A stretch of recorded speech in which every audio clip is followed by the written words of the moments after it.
Good afternoon and welcome to another stream. I haven't done one for a while, obviously because work's been a bit manic and a few other bits and pieces. Today we're going to take out what is probably Good one afternoon and welcome to turn another that down. stream. It's a good start. Today we're going to take out what is probably one of my favourite aircraft in the sim at the minute, which is the DC-6. The sim has two variants of it, the DC-6A and the DC-6B. I usually fly the DC-6A, which is the cargo version, but today we're going to fly the DC-6B. We're going to take off from Farnborough and we're going to kind of meander our way up north, eventually landing in Edinburgh. We're going to go over South Wales, North Wales, between Liverpool, Manchester, up to Carlisle, and then hook a right, and then that should take us straight in down the runway for Edinburgh. It's about 1.5 to 2 hour flight, I think, depending on what the wind's doing. But a bit of history on the DC-6. It's a piston-powered airliner and cargo aircraft, built by the American Douglas Aircraft Company between 1946 and 1958. Originally intended as a military transport near the end of World War II. It was then reworked after the war to compete with the Lockheed Constellation in the long-range commercial and transport market. They built over 700 of them, and many still fly today in cargo, military and wildfire control roles. The DC-6A, which is the cargo version, had a slightly longer fuselage than this version. The DC-6B was fitted with a rear cargo door. Some of them retained windows, but a lot of them were pulled out, so they didn't have as many windows as the passenger version. It was originally called the Liftmaster in the American Armed Forces. The rear cargo door was standard, built with a 2-ton lift elevator, and also housed a Jeep as well, but the Jeep was a public relations stunt and shortly after was dropped. Obviously not literally, but they got rid of it. It was a bit of a publicity issue. So but the passenger version we're flying today is a DC-6B.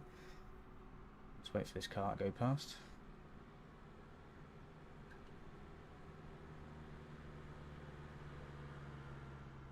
Noisy bugger.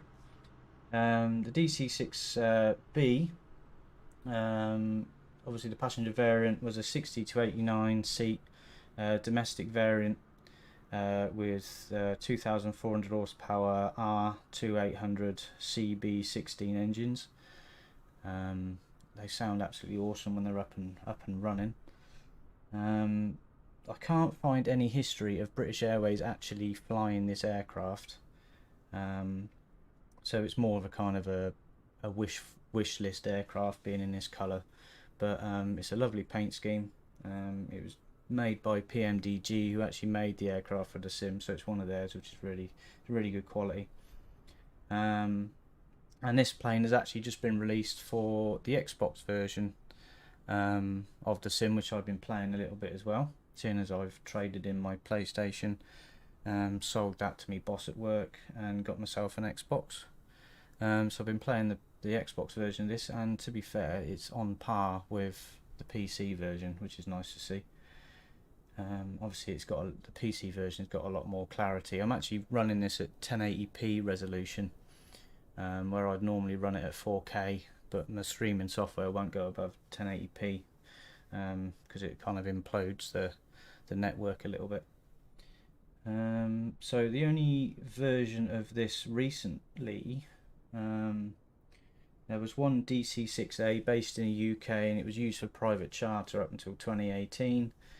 It had been grounded in Coventry for some time due to a wing spar issue, and it was found that it would be beyond economical repair, so that was chopped up and used for bits. There was another a DC-6B, which is this one, and that was used as a converted restaurant, but the status of that has been uncertain and may have been closed in 2017. So they were using them as all sorts of different things. There's still one in Austria being used by Red Bull for demonstration flights, and a few other, like in Namibia and places like that. These aircraft still run in South America, and for a few different companies, mainly air cargo. So yeah, so we're going to the cockpit. As you can see, I've got all the bits and pieces of the plane visually outside, like the tow bar, the wheel chocks, the pitot heat covers, the pitot tube covers, the engine oil pans are down, which reminds me I need to do a bit of repairing on the engines. So I went out for a practice flight yesterday and proceeded to cook most of the engines. I'm running running realistic engine damage, realistic carb icing, and realistic circuit breaker failure, which kind of keeps me on my toes a little bit. The fuel at the moment is set to the standard, should have enough for the flight. So we're going up to Glasgow, so it's not going to be Edinburgh, it's not going to be a massive fueled up flight. And so we'll get off and running and get the pre-flight checks done. Most of this is automated by the co-pilot, so it gives me a chance to open my Red Bull. As I say, if the volumes are off, let me know in the comments, or send us a message and I can alter them. Oil coolers and calf flaps. Auto and position. Fuel and fluids. Checked. Pressurization. Set. Manifold and duct pressure. This will start shutting up all the external doors and get rid of the underwing stands and stuff. So we're running on external power at the moment, just to give the aircraft enough power to get going, and then we'll flip over to internal power. But hopefully you should be able to hear that through the engineer. Let's say it's shutting all the doors up and stuff now. Yeah, they're all gone. Closed. Switch that to GPS. Out. Gear pins. Removed. 3 on board. Seat belts and pedals. Adjusted. Throttles. Set to idle. Propellers. Forward and 3.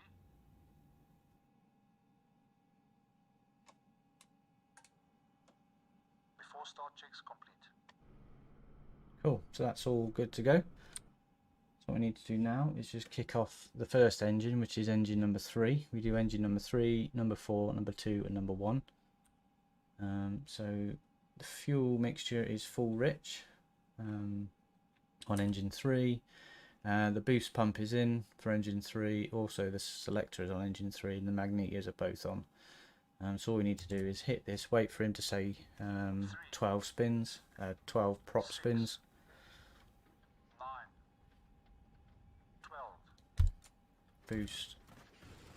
There we go.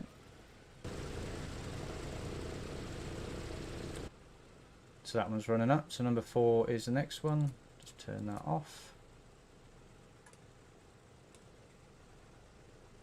Magneto's on. Mixture full rich. 3, 6, 9, 12.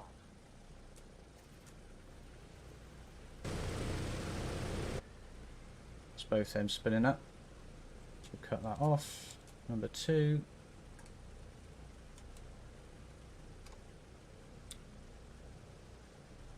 It's a pretty simple setup when you've got the engineer giving you a hand as well. You don't have to worry about too much. 3, 6, 9, 12. May have issues with that one. Hit the boost a little bit early on that.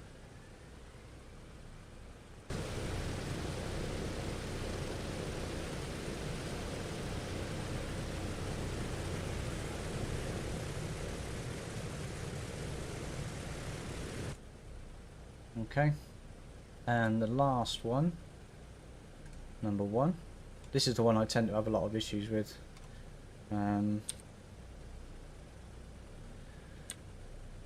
Whether or not it's a sim problem or an aircraft problem, I don't know, but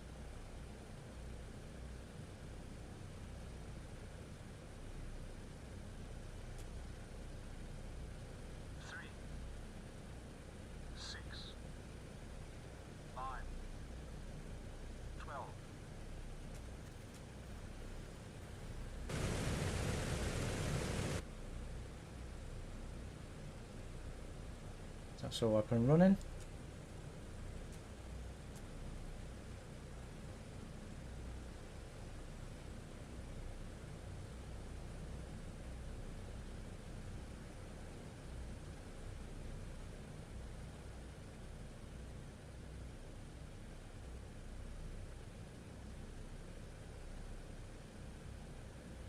So all we're watching for now is the oil pressure is good.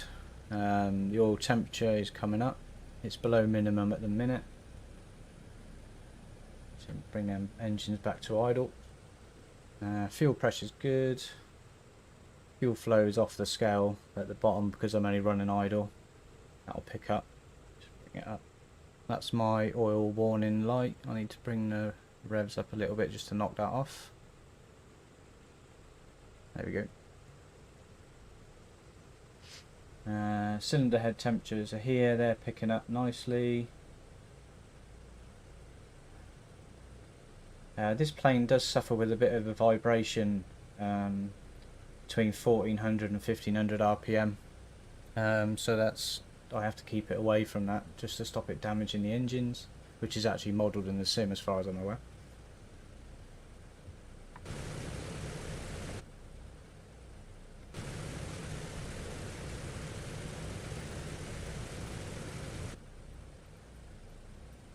Cool, so we can carry on with the next bit, which is the after start checks. Off and off. Battery switch. Plane battery. Generators and inverters. Checked and on. Emergency lights. Armed. Ground power. Removed. After start checks complete. Cool, so let's cut the things warm up.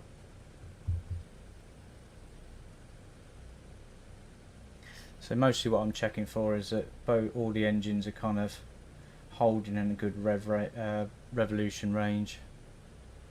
Sometimes I'll get number 1 engine leading, so that's the issue I have every now and again, is number 1 I have the prop goes all funny on it and I can't control it, but it's looking good at the minute. We have GPS in and ready, that'll pick us our route. The weather is set to live and the time is set to live as well. Bring up the Vfr map. Okay, so the route today, we're going to head west, over Cardiff, over North Wales, and then kind of work our way up the coast and then into Edinburgh. So it's going to be a nice flight. Hopefully no one will get too bored. Bring snacks is all I can say. Right, so we're going to do a pushback and then in fact we'll speak to air traffic control now.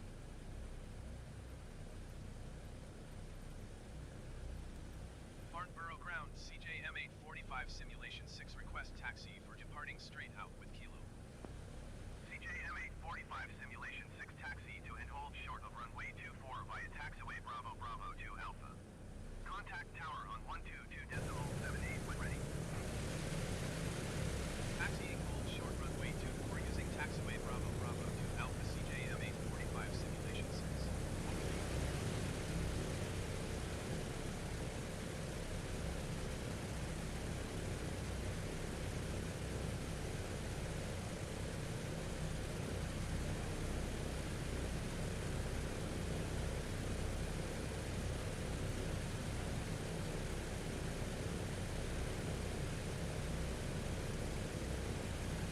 Yeah, because I don't know the airport very well, I'm going to put on the taxi in some guidelines.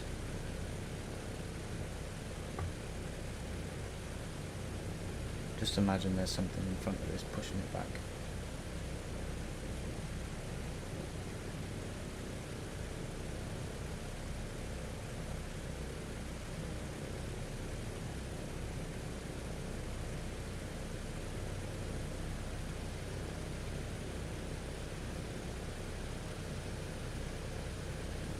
There's a few other DC-6s about. I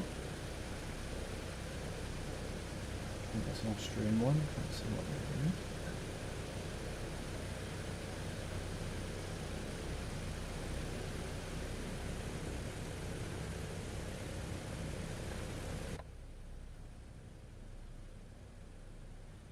So we'll do the before takeoff checks here.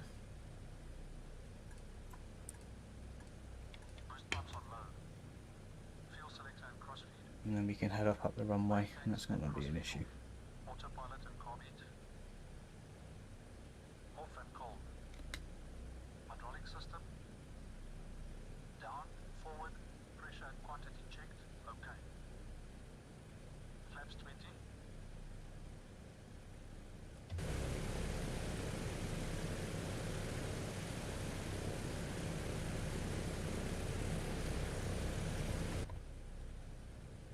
Windows and turbine.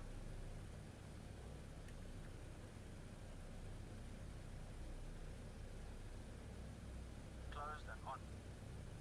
Controls. Gas lock released. Free. Potato. On. Mixture and cowl flaps. Reach unlocked. Set. Transponder. On. Landing lights.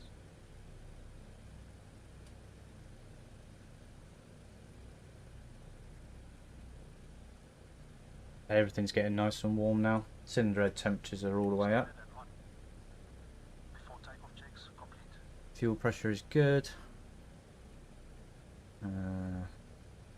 Oil temperature's in the green. Yeah, cool. So good to go. Heart brake off.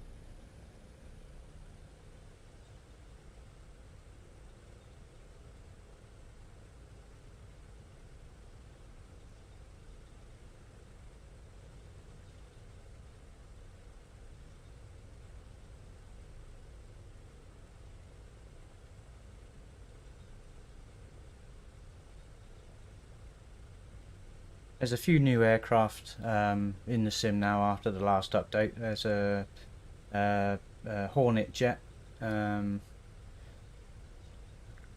another little like helicopter-y kind of thing, which is quite cool. But at the minute this is still my favourite plane. They are doing a DC-3 version at some point in the future, and there's also a Kodiak, which is going to be another one that I use a fair bit.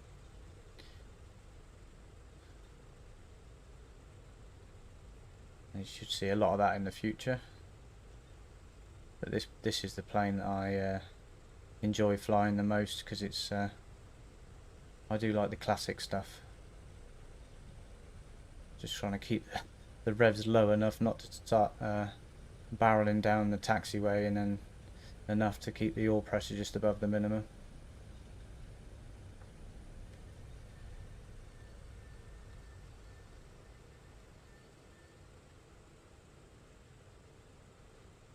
Stop here and get clearance.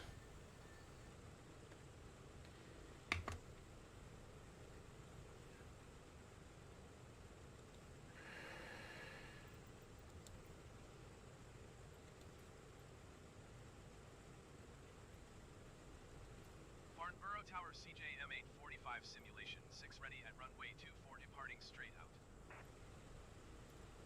CJM845 simulation 6 altimeter 29.47 with 270 at 17. Departing straight out approved. Cleared for takeoff runway 24. Thank you very much. Cleared for takeoff runway 24 CJM845 simulation 6.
There's still a few issues with the sim, especially with the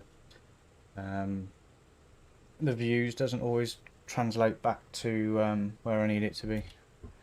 From the external view, it'll do all sorts of weird and wonderful stuff. 30 inches stabilize. Right, let's get on. Stabilize. So I'll bring the engines up to full takeoff.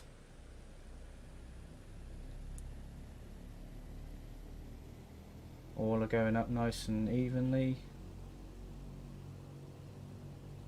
Stabilising at 3 inches manifold pressure. Cal flaps. Cal flaps set. Full power, please. Going full power. Go full beans.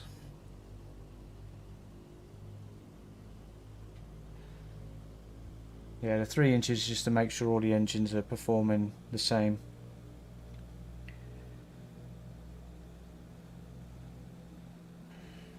Full power set. Part brake off.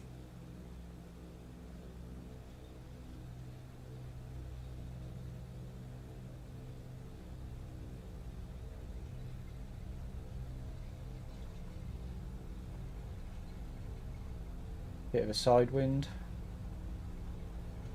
Shouldn't be an issue.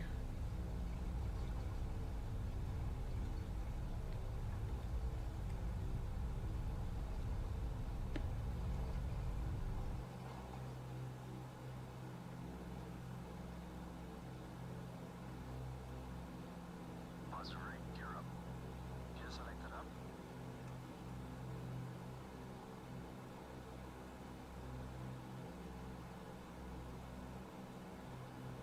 Gear up, lights out, flaps up. Flaps going up. So that's the gear up and the flaps up.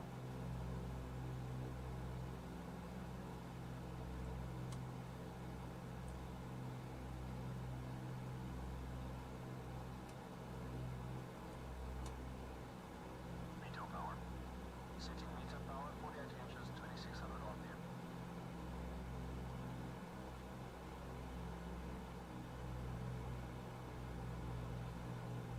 Setting climb power now.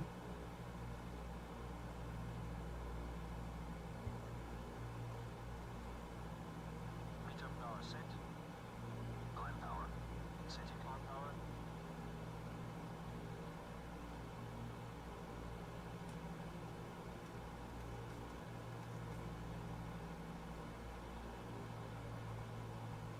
CJM845 simulation 6 leaving my airspace frequency change approved.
So we're going to keep climbing up through these clouds. I'm probably going to level off at about 10,000. Normal operating for this is between 10 and 20,000 feet. It is pressurised, so it can go up to about 25, I think, but from reading the history on it, I think the normal was between 10 or 15 to 20,000 feet.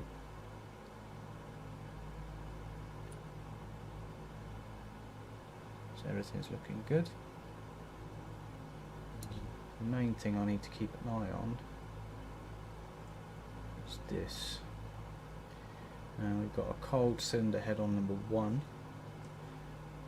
All the engines are within icing range, so we've got to keep an eye on that. Oil temperature is slightly above normal, but that's expected because we're in climb mode. As soon as that switches to cruise, that should then level off. So the flight engineer is taking control of most of the upkeep of the engines. And number 1 is still a little bit cold. What's going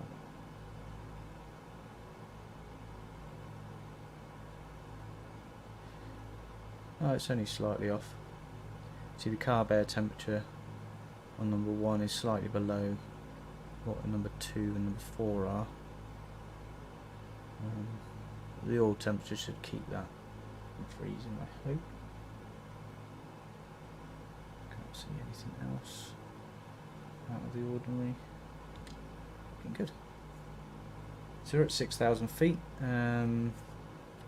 doing about 170 knots, 180 knots.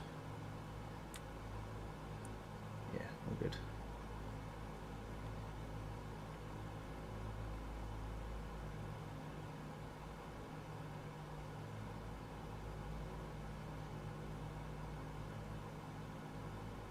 What I might do is just lower the volume of the sim a little bit.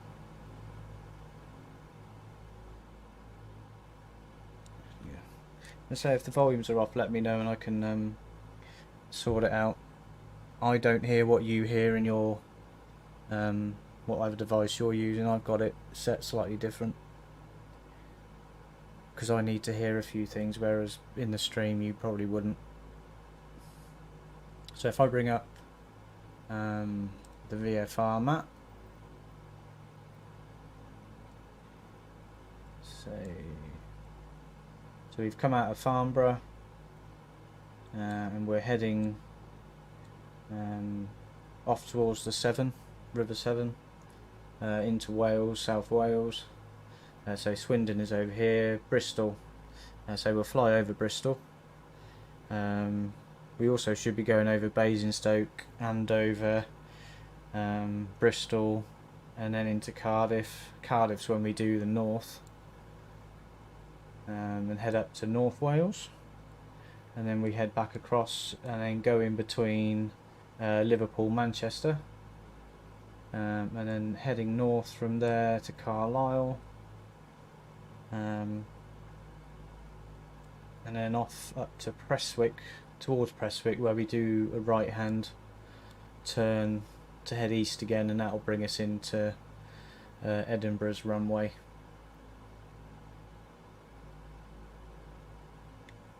So yeah,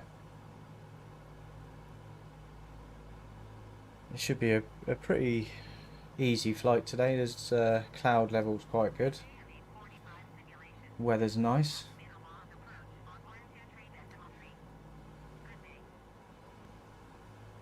So we're climbing like a train at the moment, nearly at 10,000 feet already. CJM845 simulation 69,500.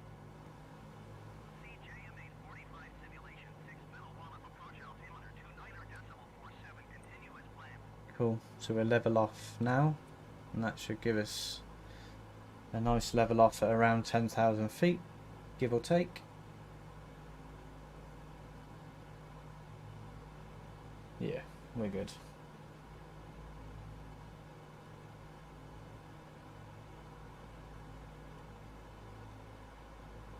Just need to go and check the circuit breakers.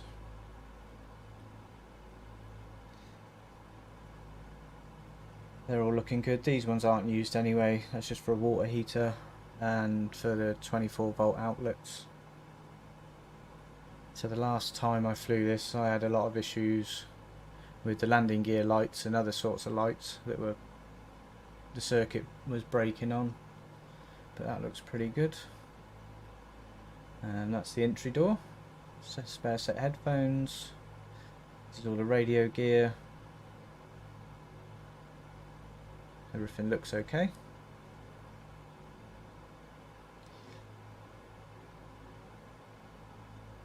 This is all the fire suppression stuff, feathering the engines, heater controls. This bit here does the pressurization for the cabin. Here's all the engine stuff. Highly technical. Water injection pumps. Didn't need them today. So yeah, it's pretty good.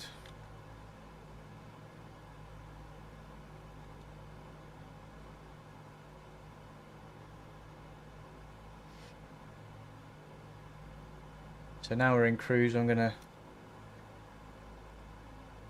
get the engineer to set cruise mode. So that should relieve a bit of stress on the engines. The oil temperature should come down. There we go.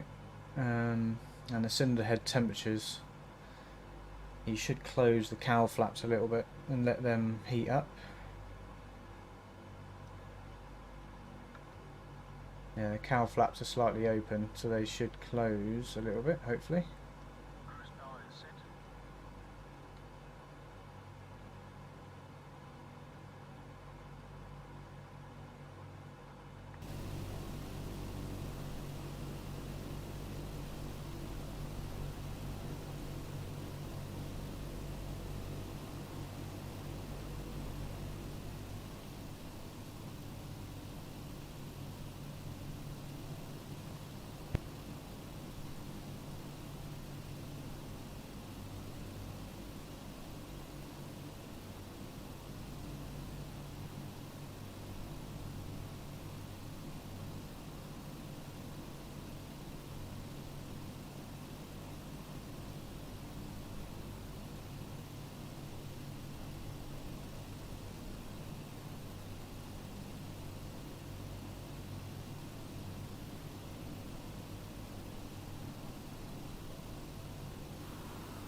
CJM845 simulation 6 contact must come approach runway 226.7. Good day.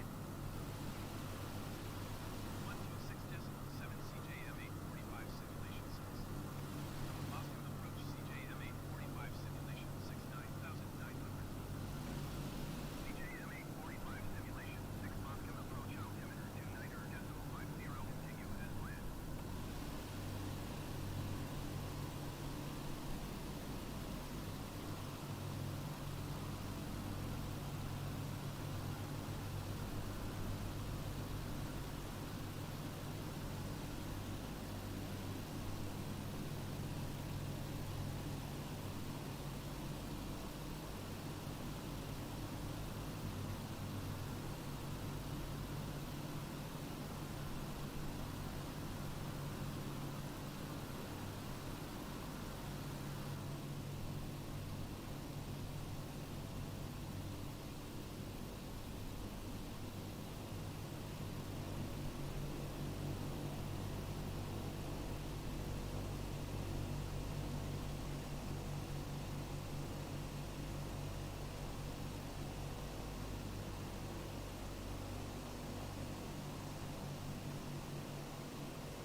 Yeah, there we go. We sorted the engines out.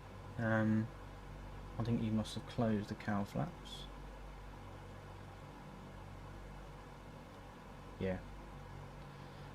Closing the cowl flaps kind of keeps the engines running a little bit warmer than they normally would. Obviously the higher you go, the colder the air is, so it needs that little bit just to keep the temperatures within their ranges.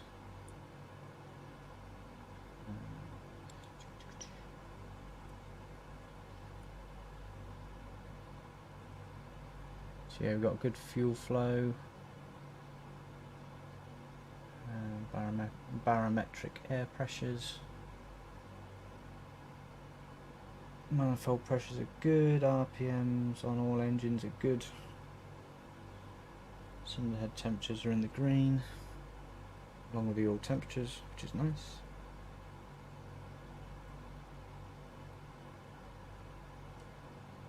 We've got our GPS active.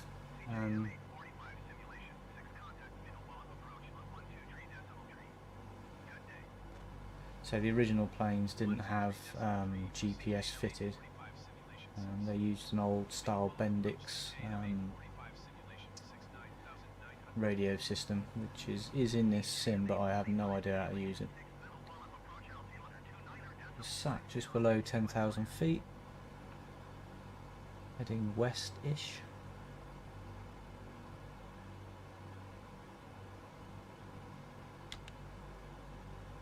Go through all the panels.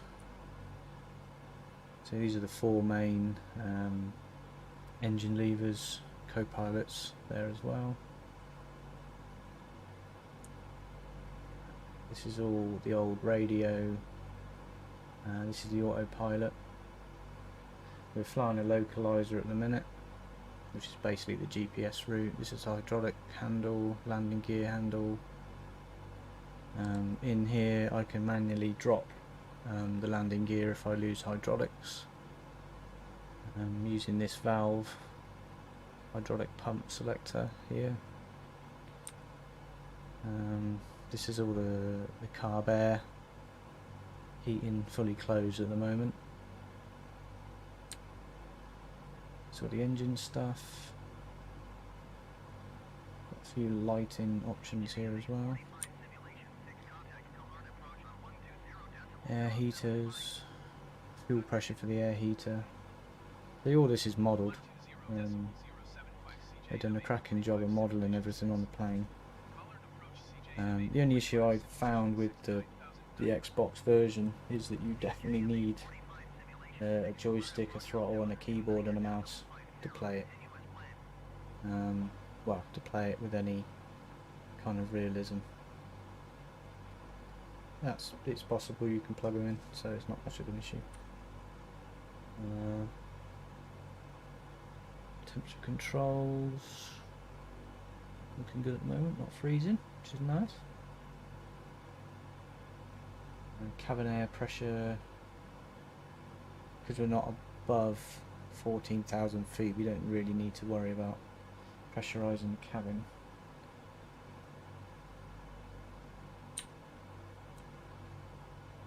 Just kind of enjoy the flight.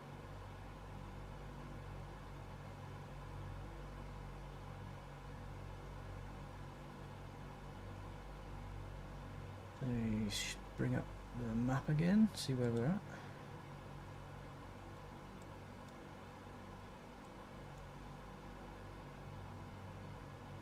Okay, we're about halfway to Bristol.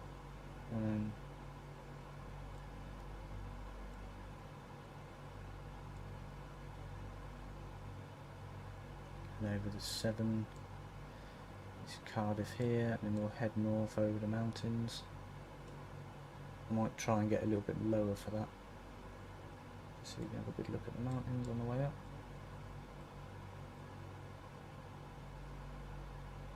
So yeah, it's going to be a long flight, so grab snacks. Leave a comment in the comment section on YouTube or Facebook, wherever you're watching it, or send me a message if you got my number.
glad you got snacks, man. Cup of tea. I could do with a cup of tea, but the kettle boils too loudly. So I got my Red Bull instead, and my vape.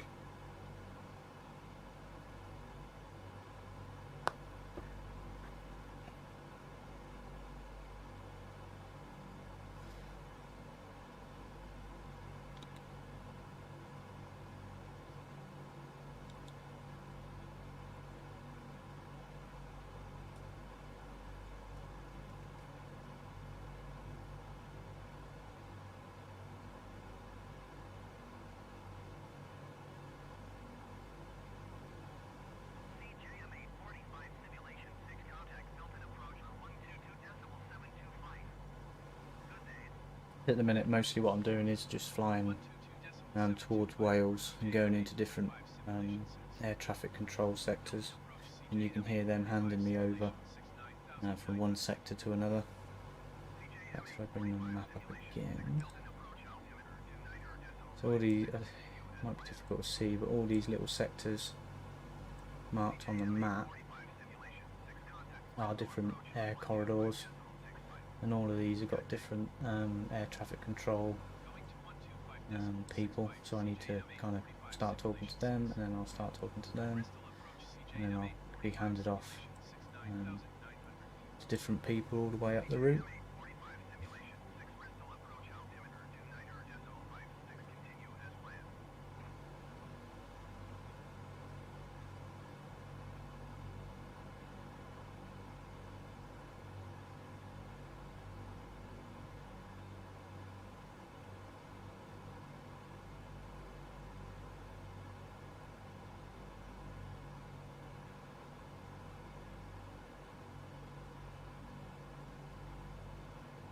It's quite a nice cloud level today. It's quite low, usually it's a lot higher than this. But for flying at 10,000 feet, this is spot on, I think.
We should start seeing Bristol on our right hand side now, just below the cloud.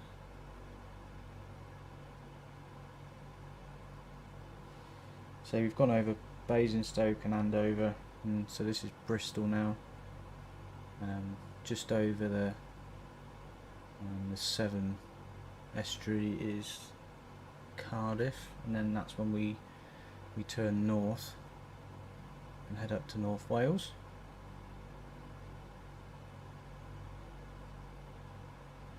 It's like lots of cotton wool.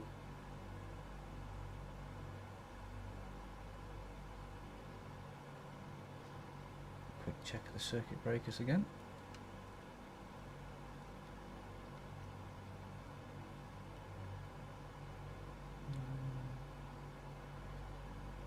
They look good.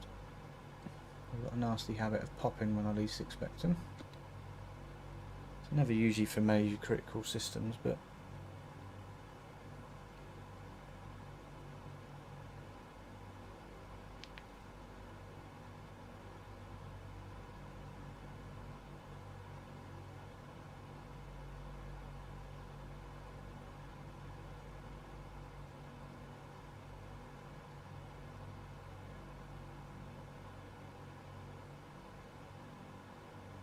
So I was scanning through Facebook at the moment.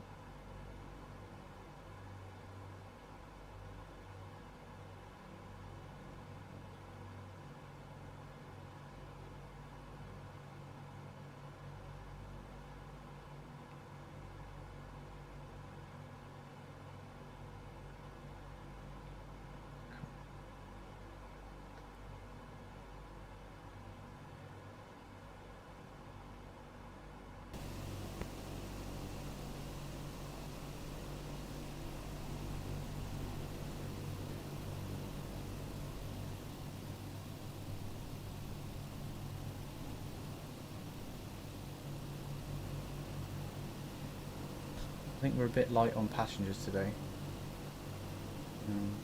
Not so worried.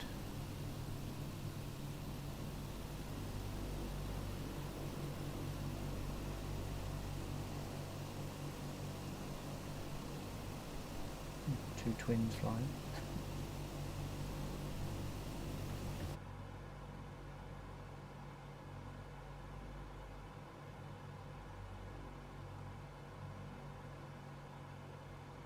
They were still sat at just under 10,000 feet. Speed is just over 200 knots. We're in cruise mode. All the engine temperatures are looking good. So I did have, when I first started playing this game, there was always an issue with number 1 engine, because you control them. There's like a flight computer in this bit that all controls all the props and stuff, and number 1 would always lead and cause the plane to kind of yaw to the right. But they seem to have sorted that, or I haven't encountered it yet.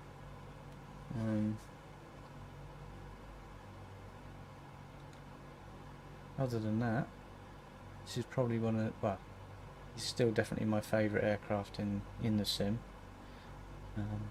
They update it regularly. There's hundreds of options of liveries on flightsim.to, but PMDG, the people who made this aircraft for the sim, they do their own liveries.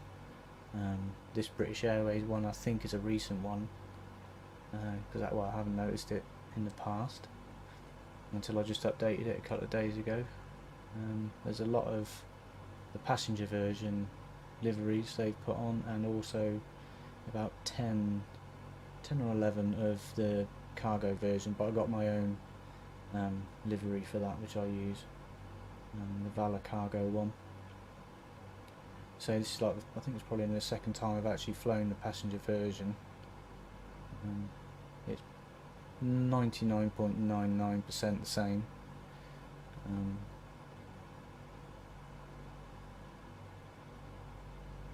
But I do prefer flying the cargo version. Don't know why.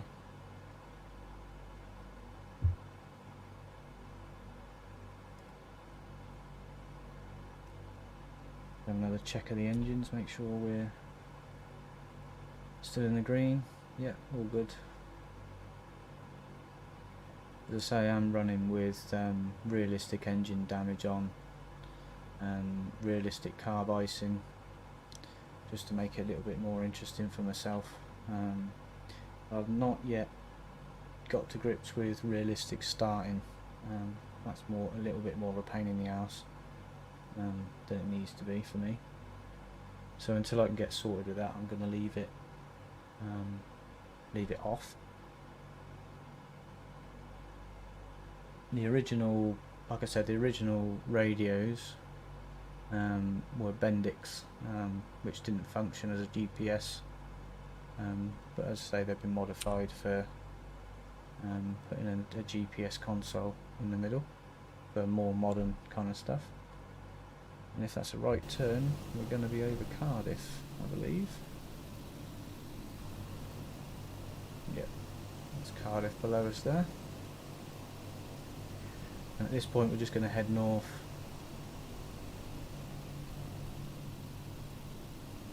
Over Wales.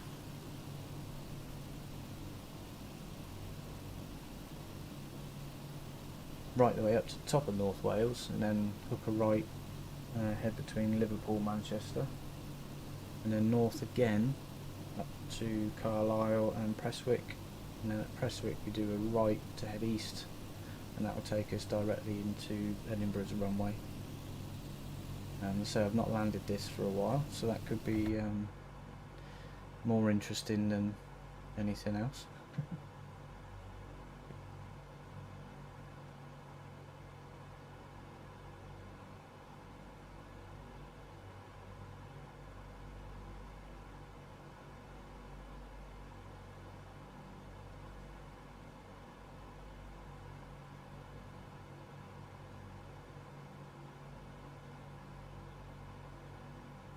Say it shows we've got 3 people watching at the moment. I know one of them's my mum. Hopefully another one's my dad. So I don't know who the third one is. I keep going on at my boss at work to watch my streams. He's not very into it, but I keep going on at him. Eventually he might watch one. You can't tell me he's busy, because he never is.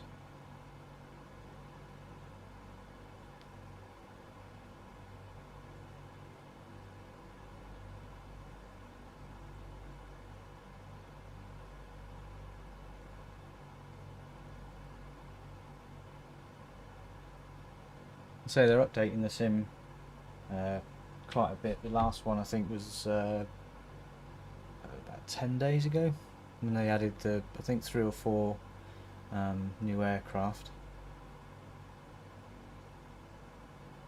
But as I say, this is the one I fly most. Starting to get a bit of Bufferton as well. You can see the climb.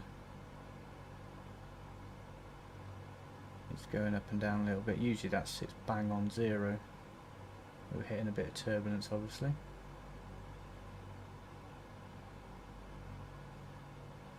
CJM845 simulation. 6 contacts analog approach on 123.3. Good day. It shouldn't be the levels of sick bags for the passengers.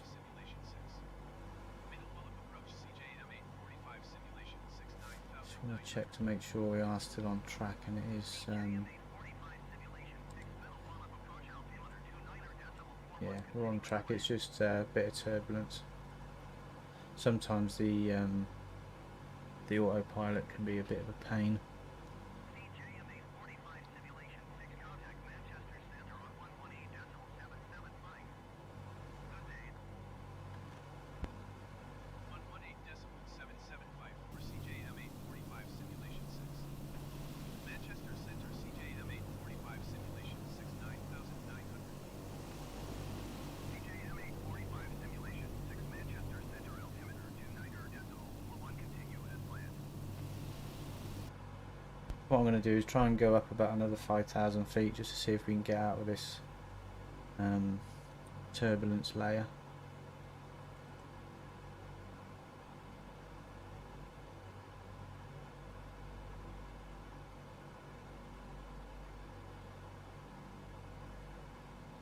So what I'm doing is I'm just trimming the autopilot to give me about 1,000 foot per minute climb, which you can see on here. That's 500 feet a minute, and that's 1,000 there, so I'm kind of 750 to 1,000, which is a little bit nose up. But hopefully we should get through this turbulence and level off at about 1,500 feet.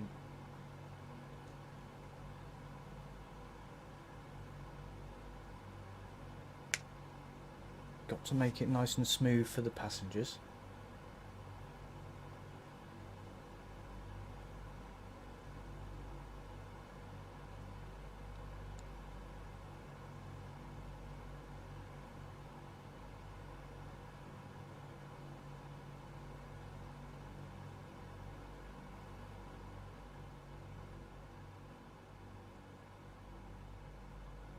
And say, let me know in the comments or on Facebook if the engine sounds are too loud. I have them a little bit louder than the stream. just so I can hear if there's any warnings going off.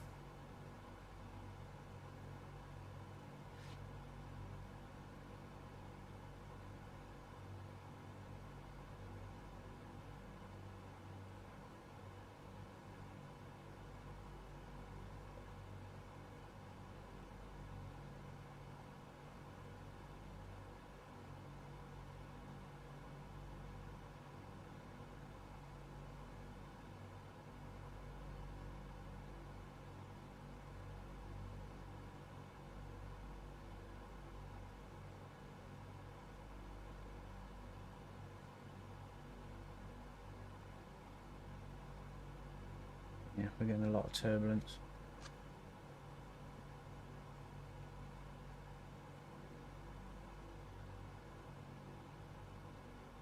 I've got it set to real world weather, which means that it's going to be pretty blowy in Wales today.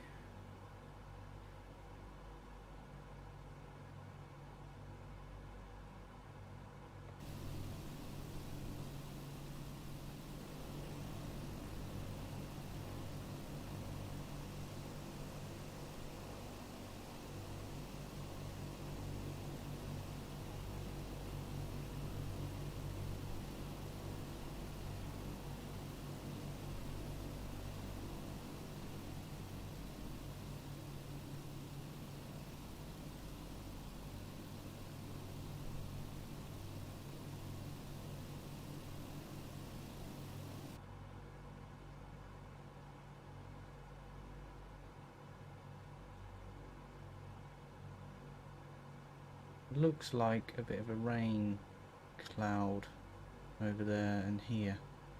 Luckily I'm flying between the two of them. It's hard to tell.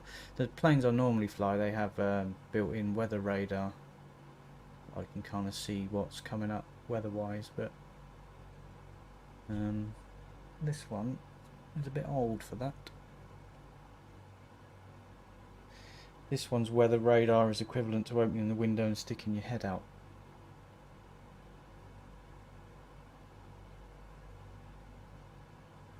Which I wouldn't recommend doing at about 12,000 feet.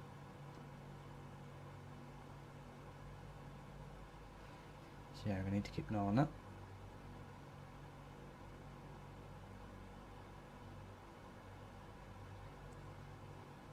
Still all in the greens, which is good. Usually with the engine damage set to on, I start getting overheating issues and stuff. But they've obviously updated the flight engineer.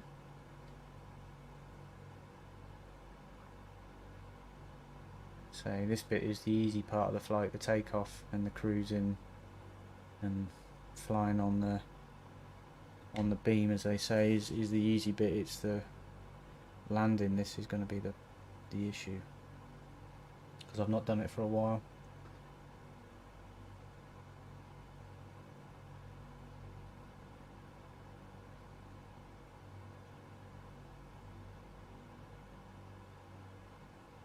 So we're just going over 13,000 feet now, which is that gauge here.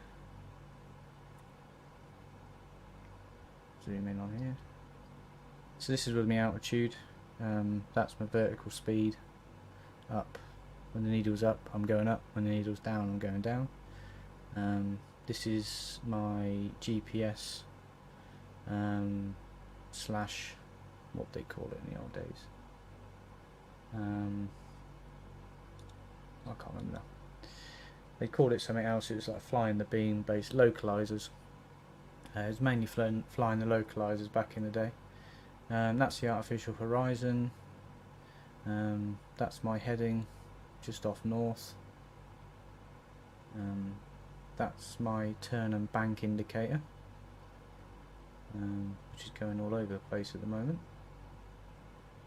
And that's the speed, doing about 180 knots. And say that's the engine instruments, and then the co-pilot has his set of instruments here as well. These lights here are for the landing gear, and this is for localizers when we're outer marker beacons and stuff when we're coming into land.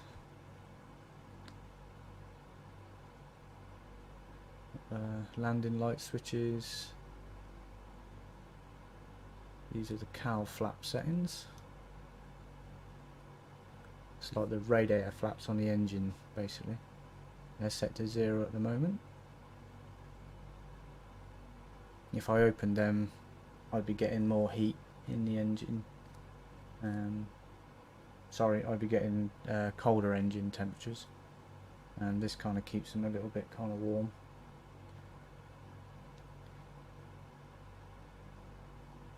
If I rotate up a bit, these are the fuel quantities.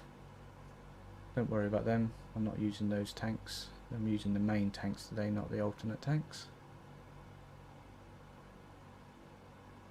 So you've got a good amount of fuel in the inboard and outboard tanks.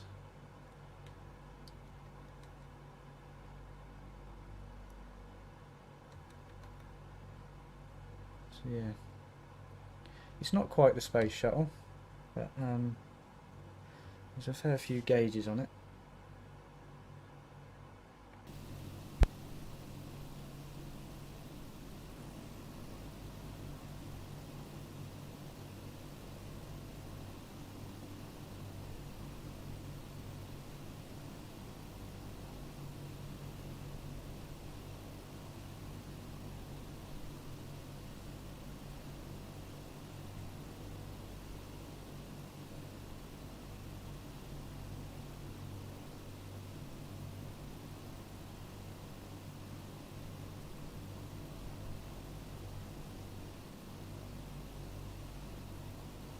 How good, the engines sound okay.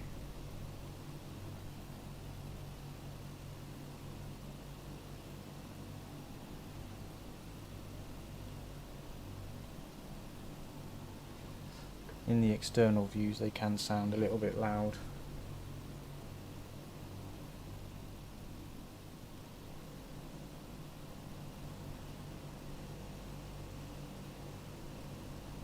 So it's not a bad time of day to fly, to be honest, because we're going to start getting the sun going down in a bit. We should start seeing some nice nice coloured clouds like candy floss.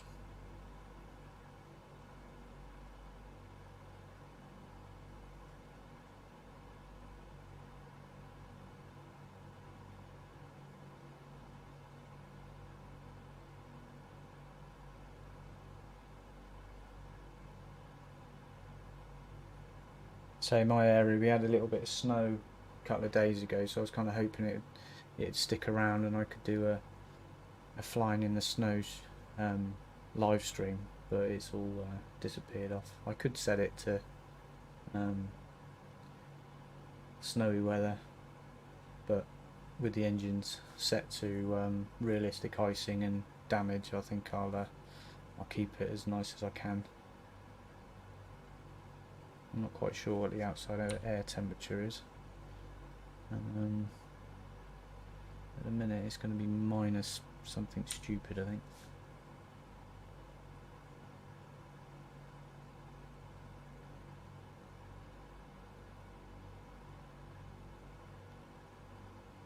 Just have another quick check on the map. So just above mid Wales.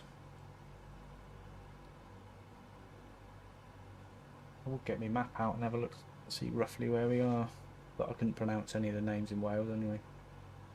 I'd have to get my dad over for that.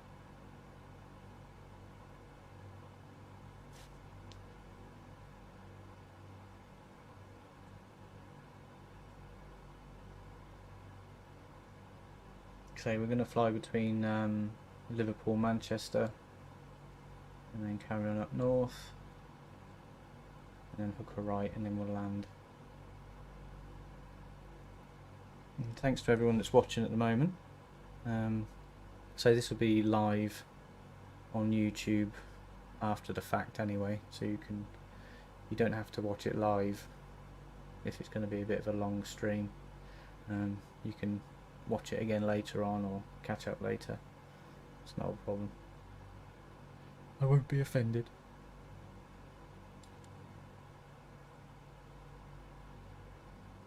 Yeah, we're just going between those two cloud banks I spotted before. But I'm thinking that I'm going to be hitting one in a minute, so what I might do is level off here, and just so I'm not going to get too far into that.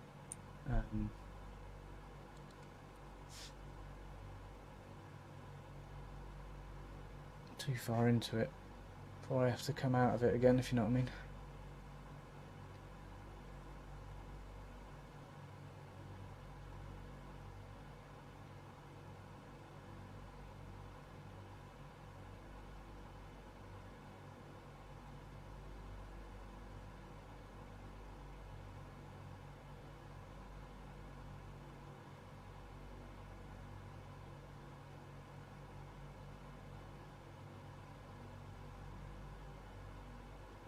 We're still in the green.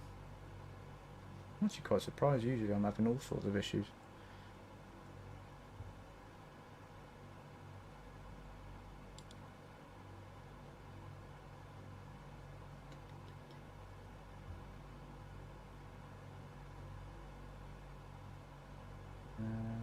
They all look okay.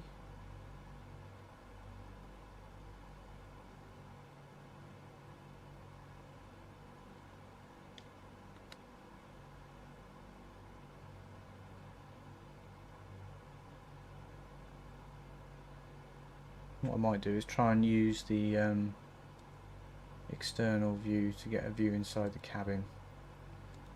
I haven't quite got the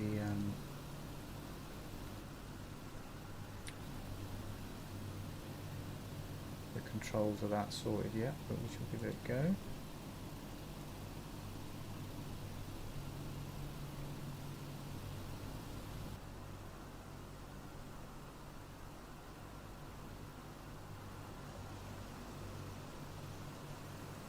As you can tell,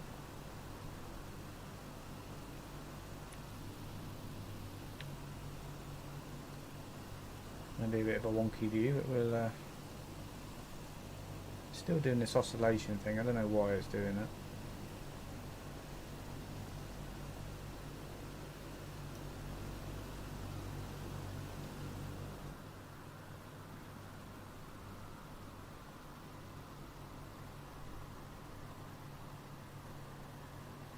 Inside the cabin, we've got absolutely no one here at the minute. God. Yeah.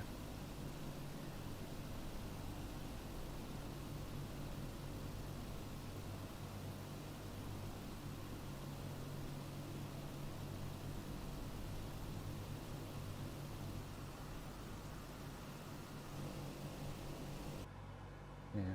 I need to get them controls mapped properly. They're a lot better on the Xbox version because you're using the controller.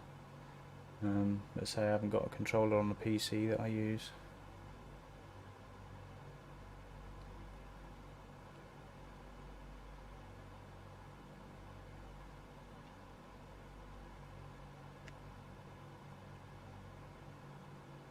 So we're sat just below 17,000 feet now. Doing about 200 knots. And it should be.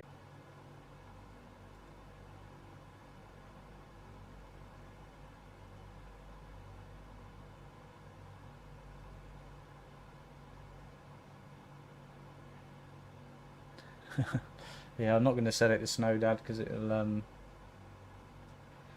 cause the engines a bit of issue.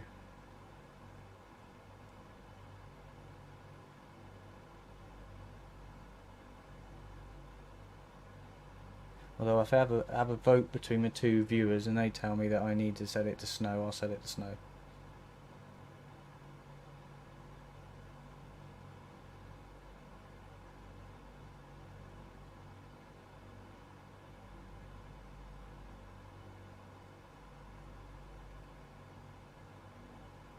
So I can alter the weather to pretty much whatever I want. It's set to real world-ish at the minute. but I can alter it, and I can set it to a preset of snow if that is what you'd like to see.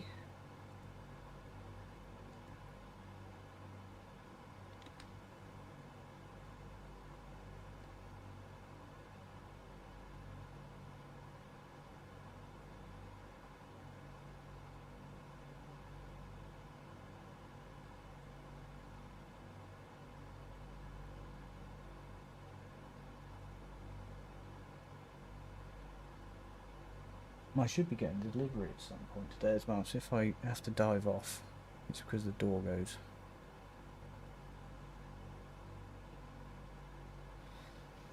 Can't actually remember what I ordered from Amazon, but apparently it's being delivered today.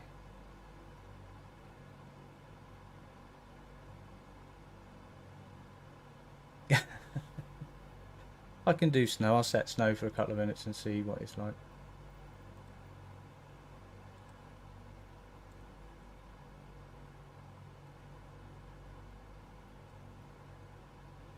Because we're up above it, it's you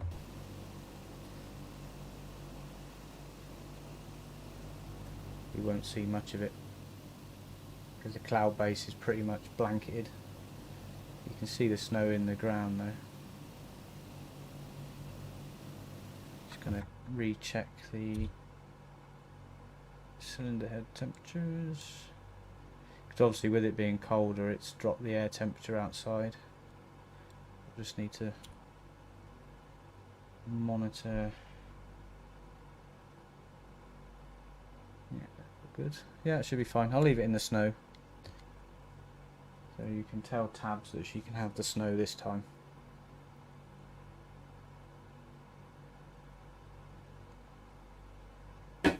Oh, delivery, 2 seconds.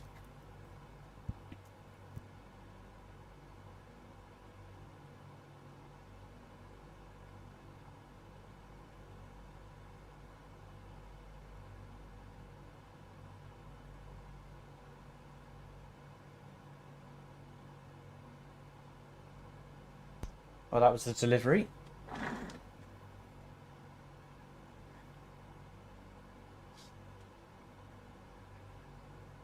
grab a pair of scissors and have a look, see what that is.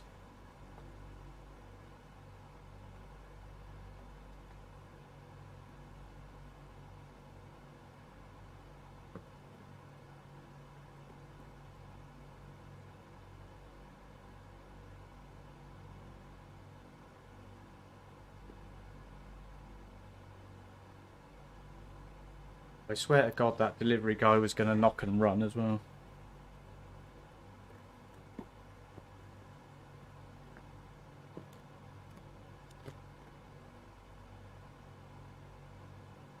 Oh, that was it. Yeah, I got myself a new cheapy headset, because the one I'm using at the minute is for PlayStation. It doesn't work very well with the PC. So I got a cheapy headset, and I bought me and Zana some watches. Retro Casio. So yeah, hopefully she'll like them. Set them up later.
So we've done our right turn in North Wales and we're heading now towards Liverpool and Manchester.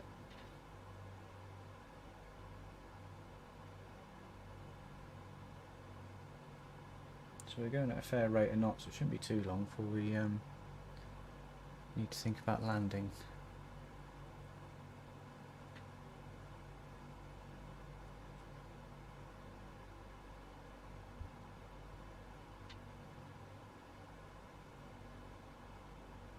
So I'm constantly checking Facebook and stuff, so if I go quiet it's because I'm just checking the stream on YouTube and Facebook.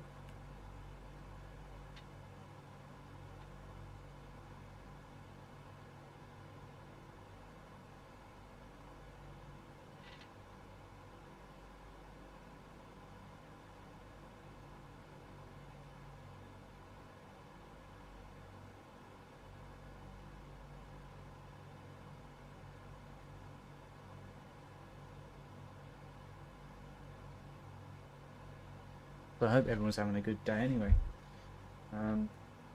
Midweek, I got the rest of this week off for a bit of chillaxing. That's why I'm doing the stream.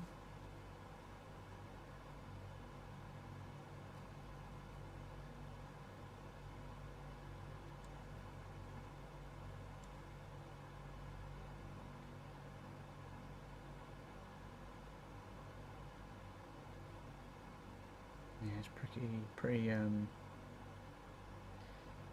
blanketed down there, which is going to make it interesting for landing because I'm going to have to go flying through that on the way down.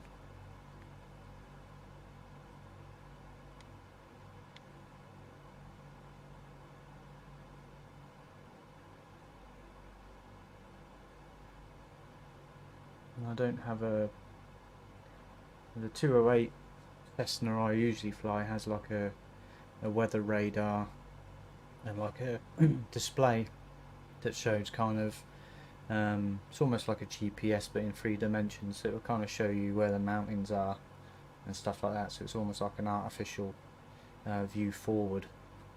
So if I'm flying low I can actually see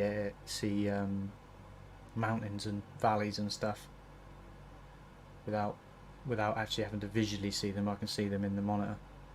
With this I don't, so I'm going to have to be careful when I descend that I don't descend down into a mountain. But hopefully the route I've picked should be up the valley into Edinburgh, I think. Double check. So all this, if I put the isoline map on, these slightly lighter areas are mountains, so I'll be going over some pretty high mountains here and then dropping down into kind of the valley between the two there, hooking a right, and I should be able to descend quite low along here and then straight into the runway.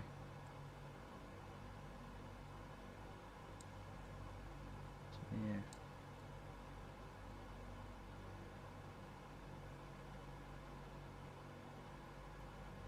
I think we're still good for engines, although number 1 is starting to show cold air temperature again. Oh, it's within icing range. Let me just have a look. That's engine number 1 there.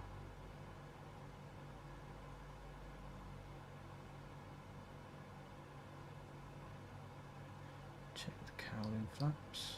Yeah, so it's trying to heat the engines up a little bit. Just to kind of maintain a bit of temperature in them.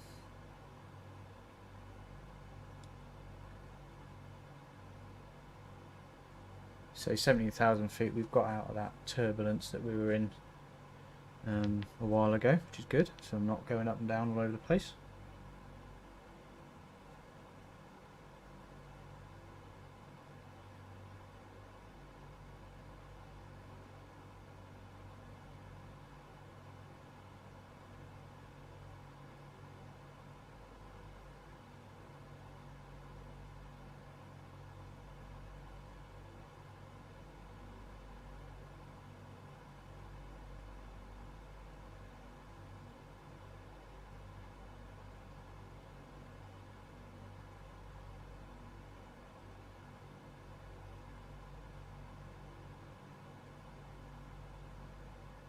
Yeah, all the clouds are now low level. I've set it to by popular demand to the snow setting, which is going to make it a little bit more easier. Sorry, a little bit harder when I go into land. But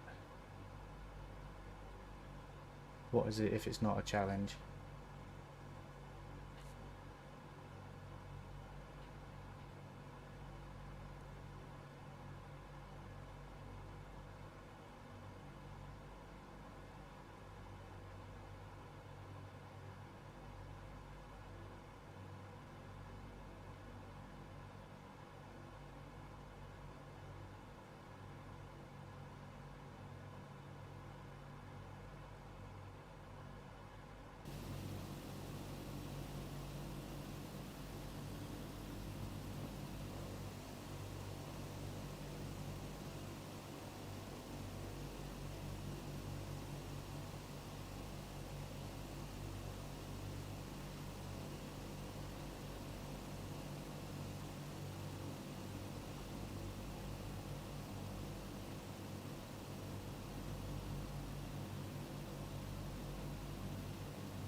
So just flying over Liverpool, Manchester. Not that you can see it. The clouds are pretty covering everything at the minute. And we start heading north again. Somebody's having to play with these headphones. I'm not going to plug them in because I don't want them to mess up, because I got a microphone on them as well. Ooh, got a sticker. Turtle Beach Recon 200 Gen 2. 20 quid in the Black Friday sale. Not bad, I think they're about 40, 50 quid normally.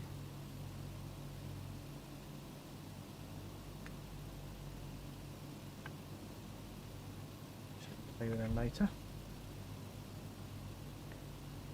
Get a sticker as well. That's nice. It does look to be some gaps in this cloud base coming up.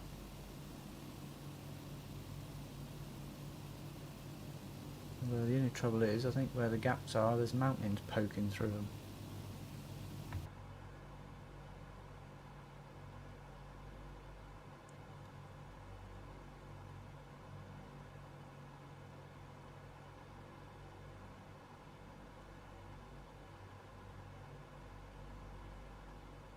It's hard to tell in a minute.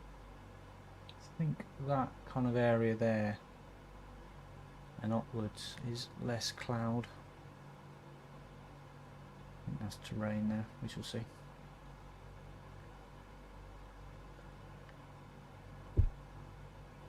I'm just hoping that I see the mountain before I hit it on the way in.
We're starting to see some nice pink clouds as the sun goes down.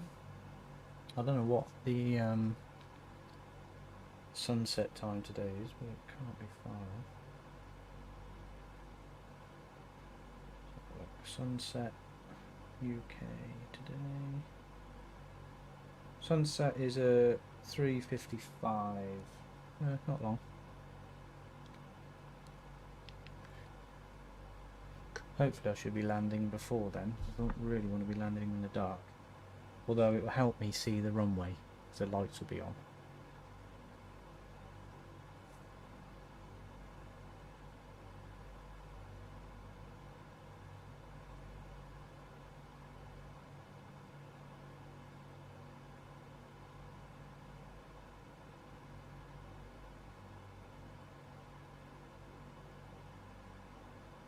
Yeah, we're still in the green apart from number 1 cylinder head temperature. Which I can't see because of the stupid throttle on the way. It's only literally just below the green anyway, so that's not too bad. Everything else is looking good.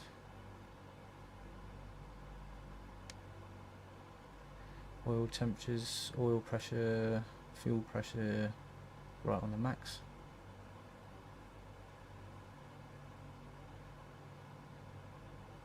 Carb air's good. See, this isn't flying up and down now, which is nice, so the passengers aren't going to be complaining.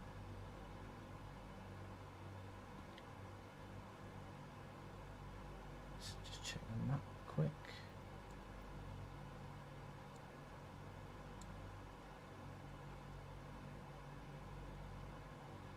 Yeah, not far to go now. So the route we've done is all the way up here to here.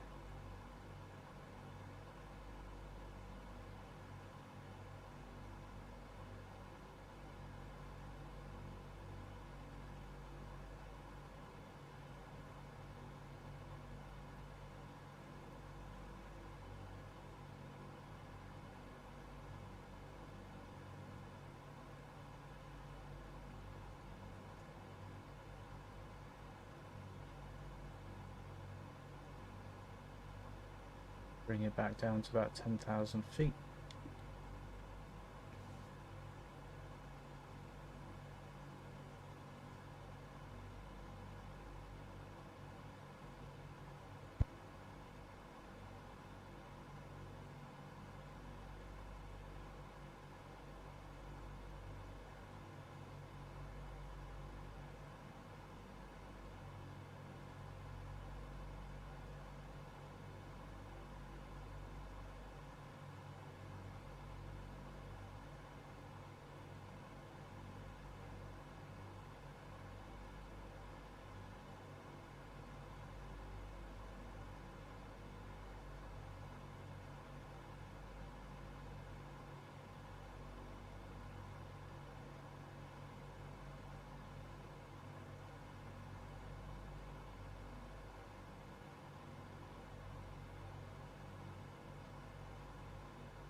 Hopefully if that cloud level is high enough, I might be able to fly under the cloud so we can get a look at the terrain. There's going to be a few mountains north of us, so I'm going to have to be careful, but it should be alright.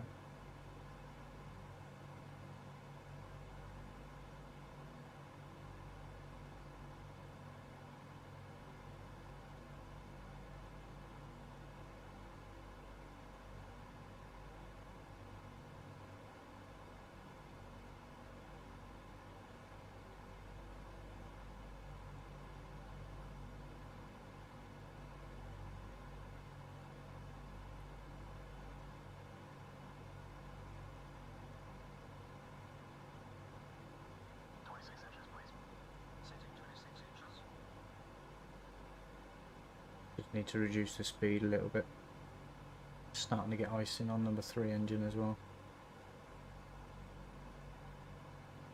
26 inches set. Descent checkpoints, please. Altimeters and flight instruments cross-checked. Seatbelt signs on. On. Engine blowers low. Low. Descent checks are complete.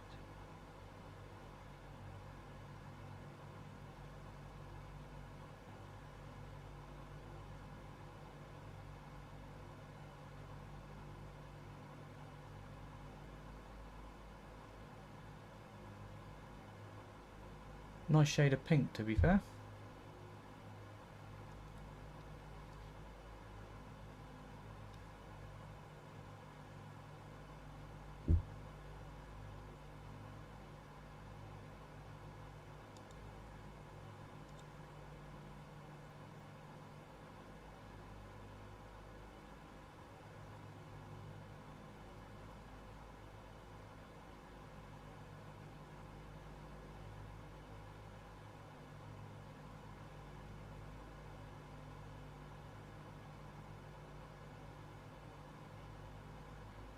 Yeah, number 1 and number 3 are starting to get in their icing range, and the oil pressure is getting a bit of a moderate stress, but we are descending.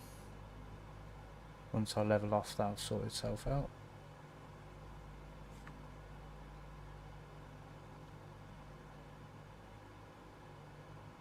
All engines still good at the minute. I do tend to service them after every flight, otherwise they tend to drop out.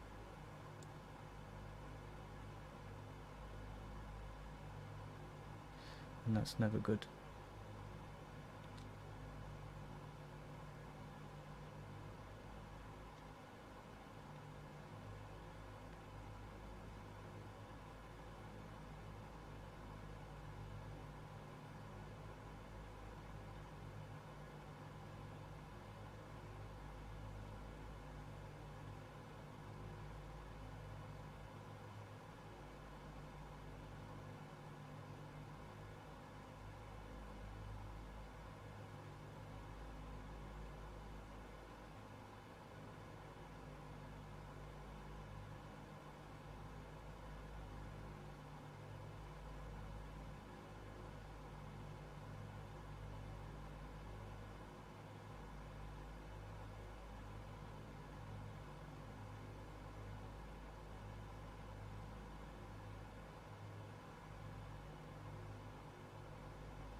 We're coming down nicely now, we're about 13,000 feet.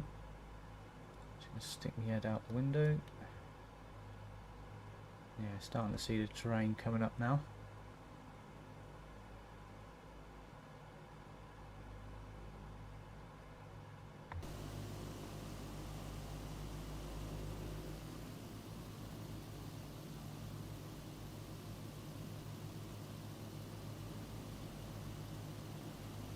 as recommended. There is a snowy weather scheme set.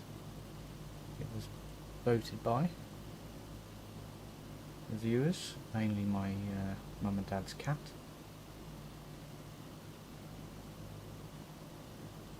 And if I could set the cat up with a YouTube account, I would.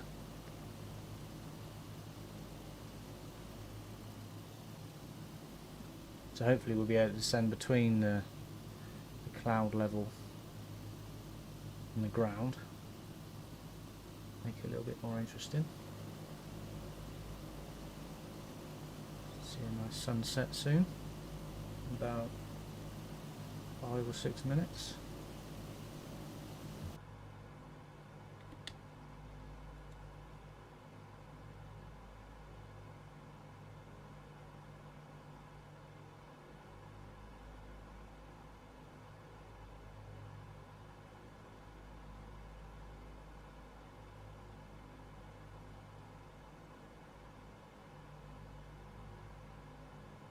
Number 1 engine is still icing, or within its icing range, but number 3 sorted itself out. Hopefully when I level off, that oil pressure issue will sort itself out as well. In fact, I'm going to need to turn the lighting on now, aren't I?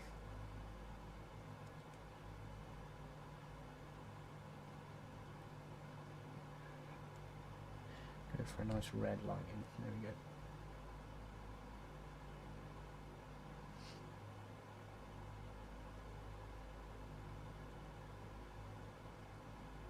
It's going to get dark very quickly.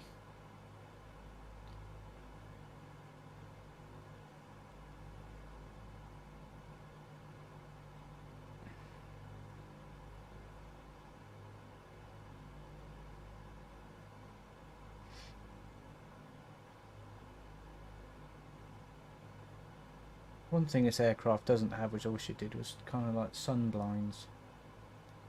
Some of the aircraft you can actually lower the sun blinds on them.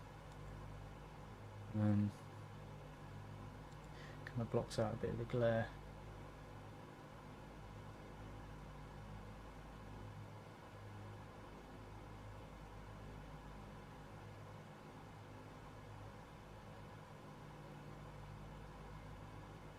At the moment I'm going to kind of hope that we're descending at a point where there's no massive mountains in front of us. That's right, we're descending in the valley. I should be able to come through. I might have to go back up again when I hit this point to get over these mountains, but then I'll come back down again and do a right turn, and then we'll start doing the approach and landing setup.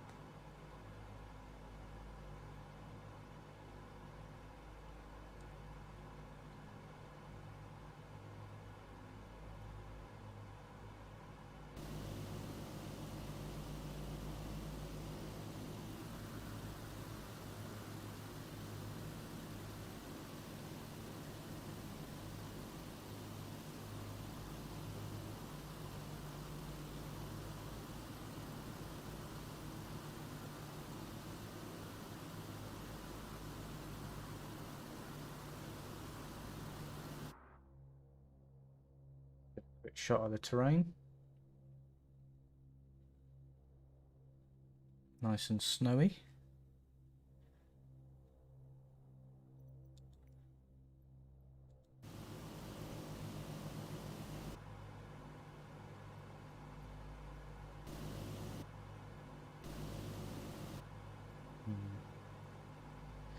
Visual glitches, don't need that in a minute. I need to sort out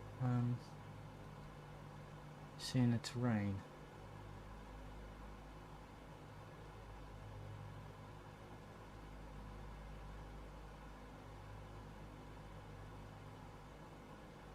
Right, we're about 10,000 feet now.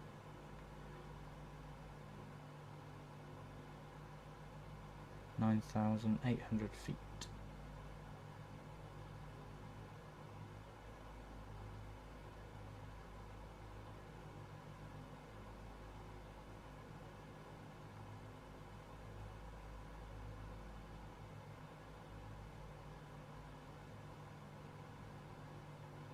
point I'm hoping I see a mountain before I hit it.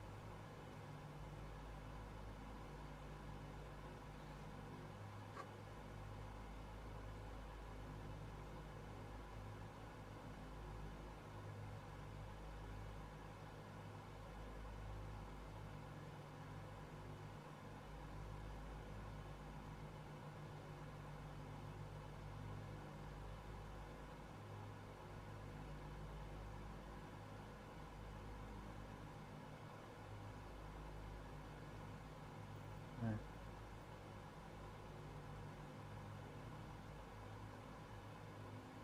29.41.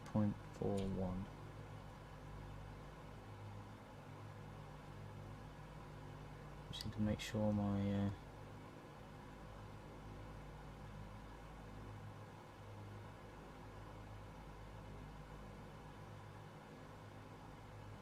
29.4. So I'm just checking to make sure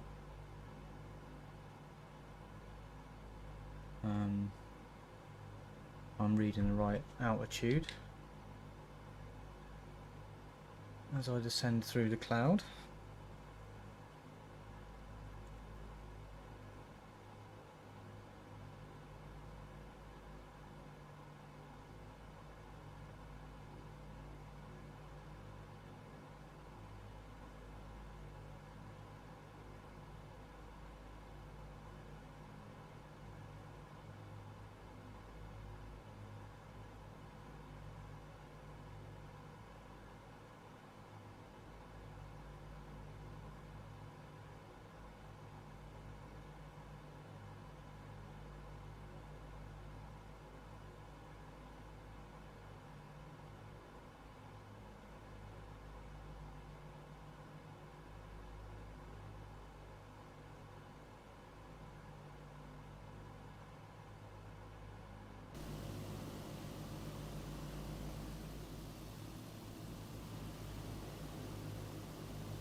Might start getting a bit of icing as we go through the cloud.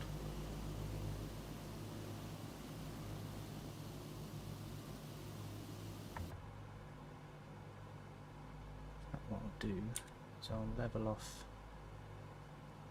off here and turn on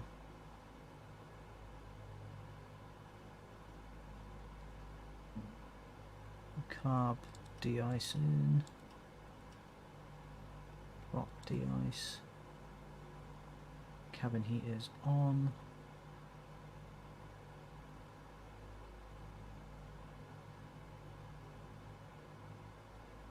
Okay, that should be good. So if I do get any icing, I can use the heating to get rid of it.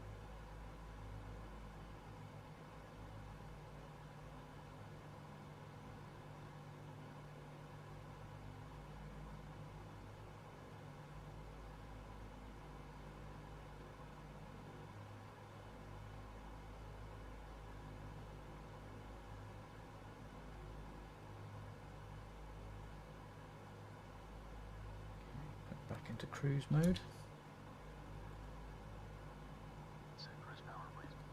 Setting cruise power.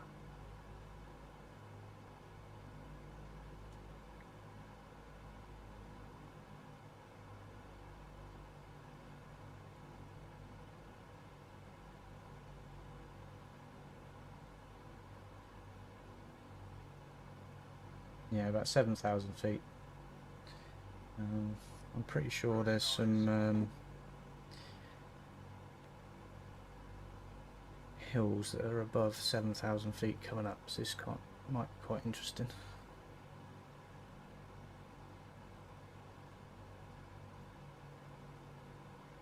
Cruise checks all complete.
can just about see the last bit of the sun as it disappears off. Next couple of minutes, that should be able to see it at all.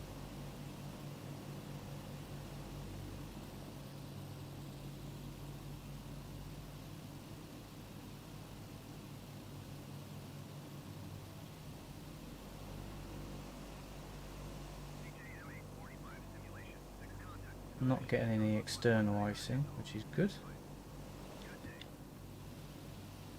119.875 CJM845 Simulation 6. Scottish Centre CJM845 Simulation 6, 6,800 feet. CJM845 simulation, 6 Scottish Centre altimeter, 2 continuous land.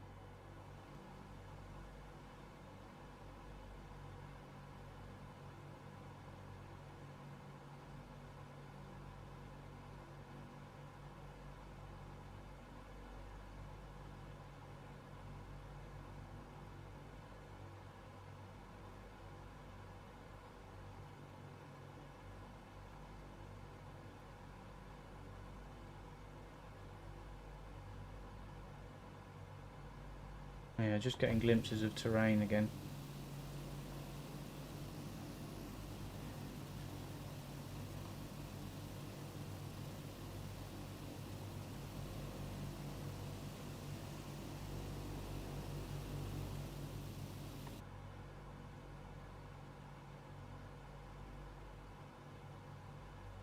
There should be a mountain range in front of me, and I don't know how high it is.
I think that is Prestwick.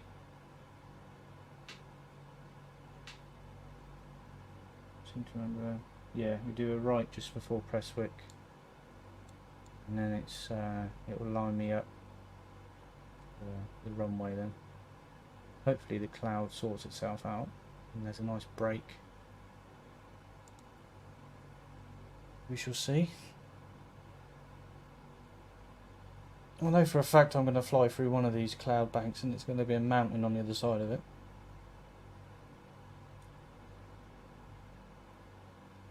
But I'm not going to chicken out.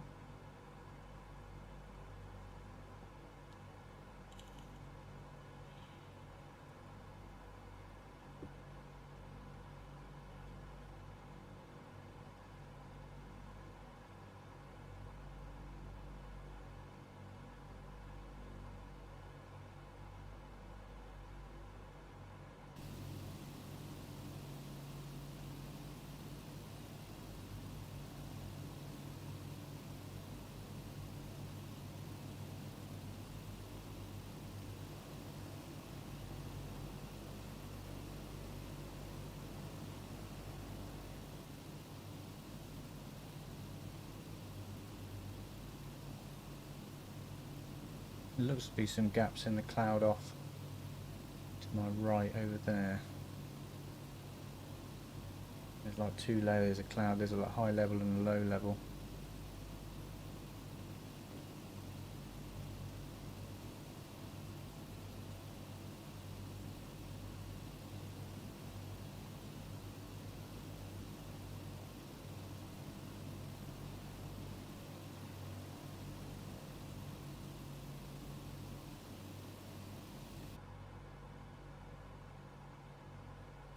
I don't have a radar altimeter on this either, so it's a case of flying by barometric pressure.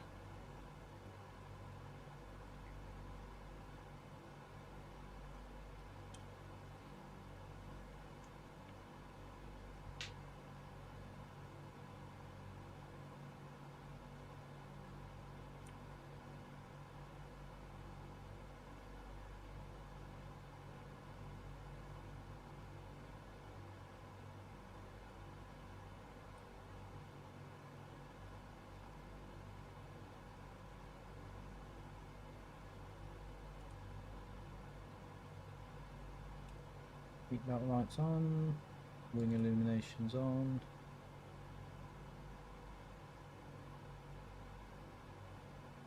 Emergency lights and no smoking's on. Entrance lights are on. Don't need landing lights just yet. Hope.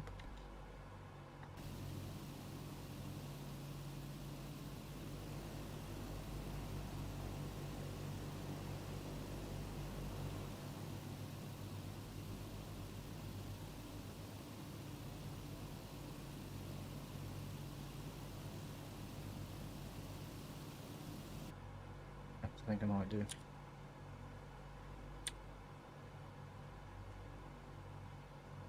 Okay, so we're going to extend the landing lights.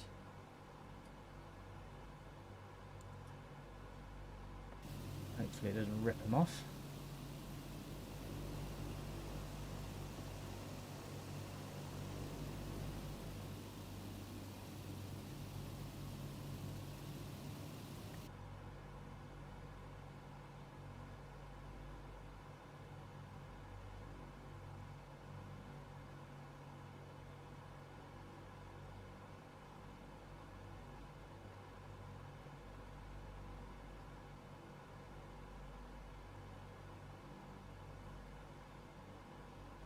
Should be all the lights on.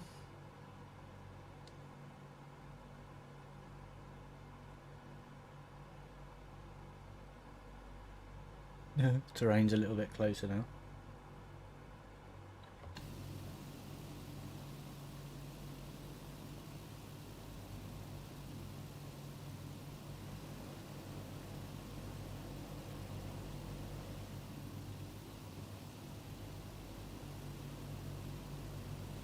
Yeah, the landing lights are quite cool on these. They kind of spin down from in the wings. So if I retract them but leave them on, it should shine downwards. Bit of an experiment. Give that a go. See if I can retract them.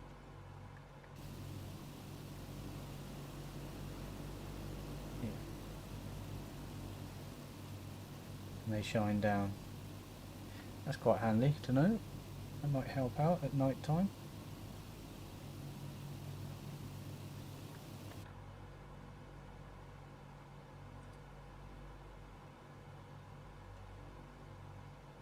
Starting to get a bit of icing on the windshield. See it creeping in at the corners. Hopefully you'll be able to see that on the whatever you're watching them on.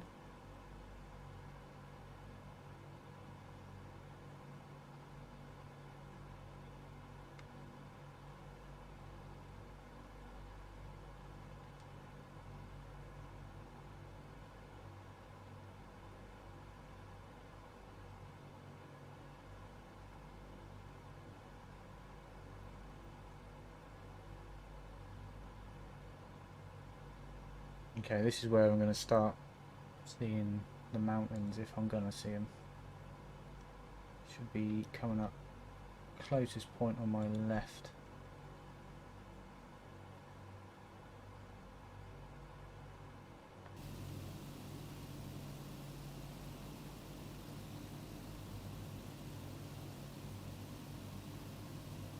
We'll be fine.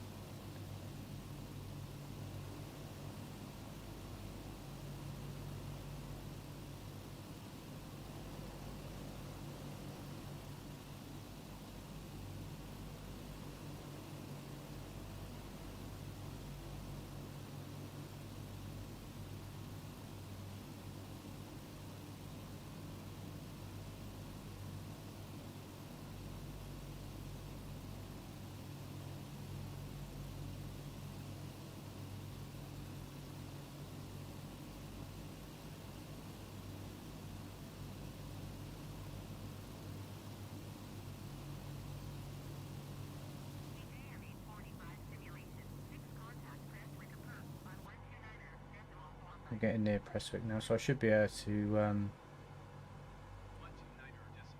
descend a little bit. Simulation 6.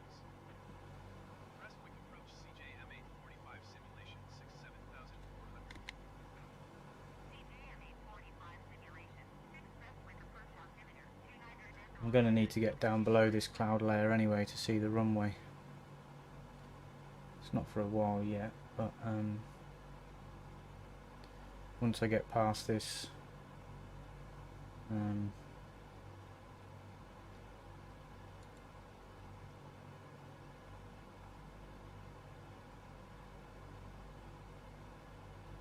that is a wind farm down there, I think, with all them red lights.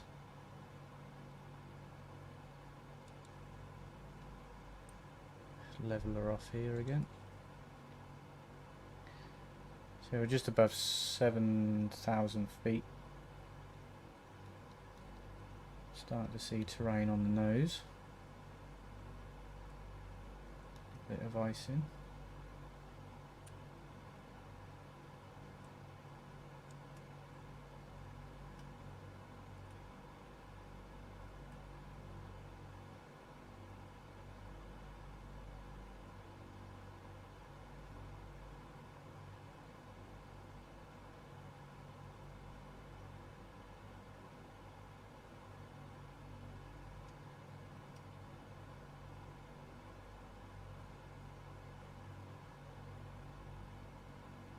I'll work out the heated controls again.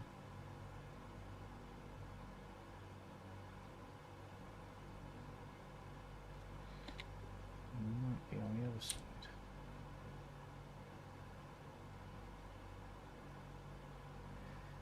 And the temperature control up to about there. Yeah, it's starting to bring it up now. Should get rid of that icing, hopefully.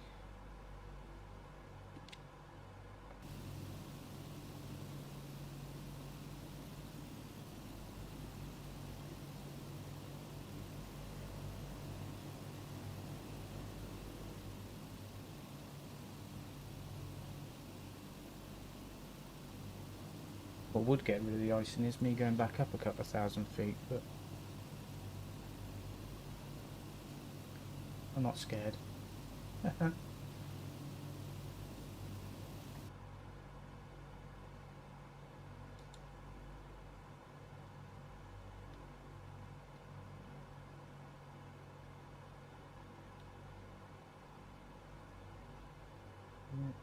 we're all good.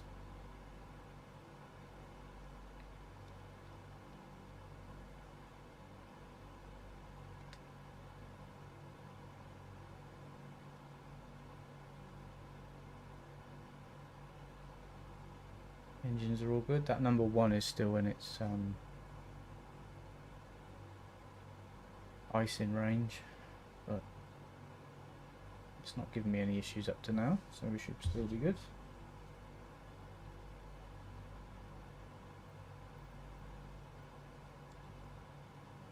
Should be doing a right any second, and that'll take us in on a long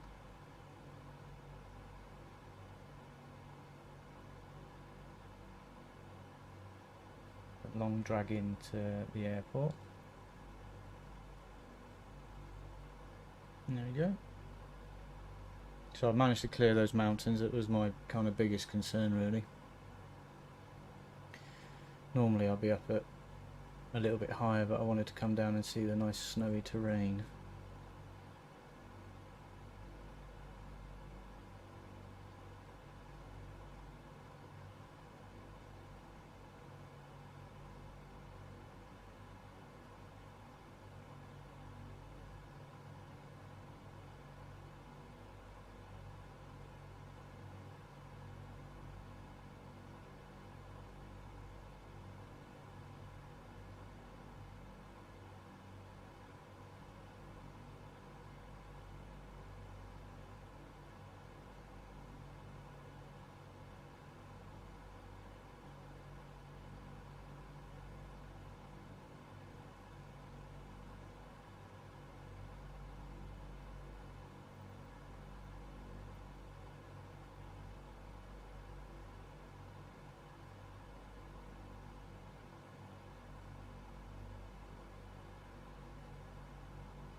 once we get to this custom waypoint, I'm going to start doing the landing gear checks and putting the flaps down and start getting ready for landing, because once we get there it's not going to be very few minutes before we need to be looking for the runway.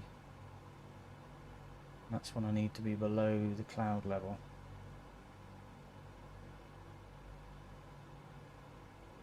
So I'm not going to see it otherwise, and I don't know how to use the localizer on this yet.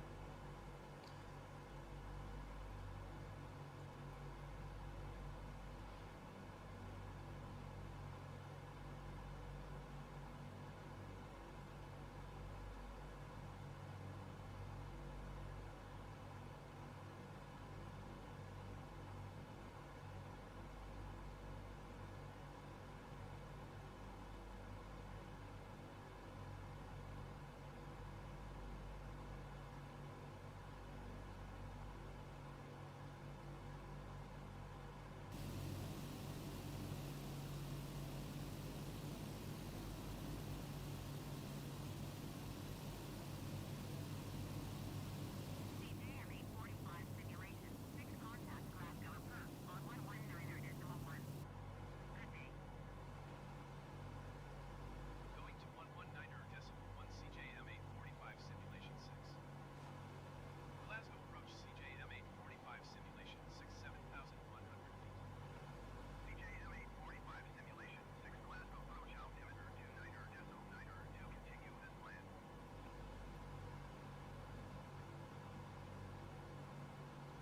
If worst comes to worst, I'll just overfly and do a go around. But I should be able to see the runway lights a long time before I actually need to.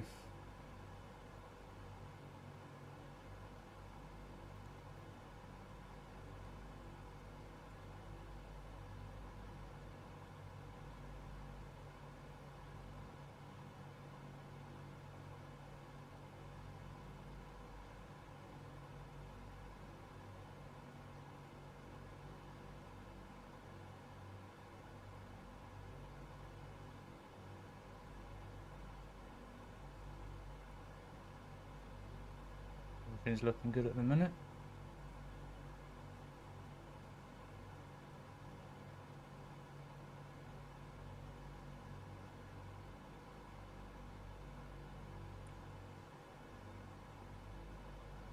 Starting to get quite dark, which is a blessing and a curse really. The bad thing is it's dark and I can't see much, but it means that the runway lights are going to be on and I'll see that from a good few miles out.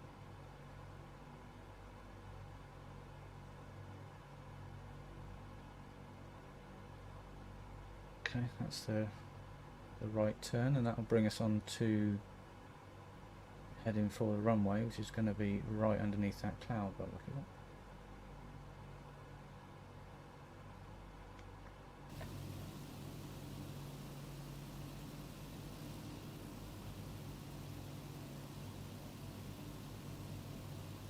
Stars look nice to me.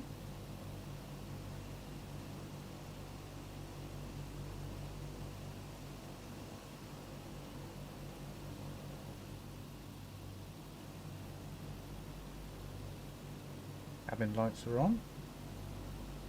No passengers, they've all legged it.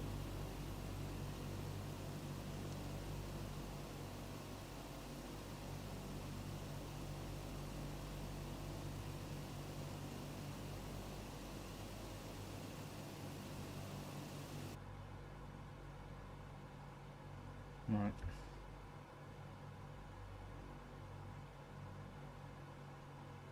26 inches, please. Setting 26 inches. Cooling turbine. Normal. Fuel booster pumps.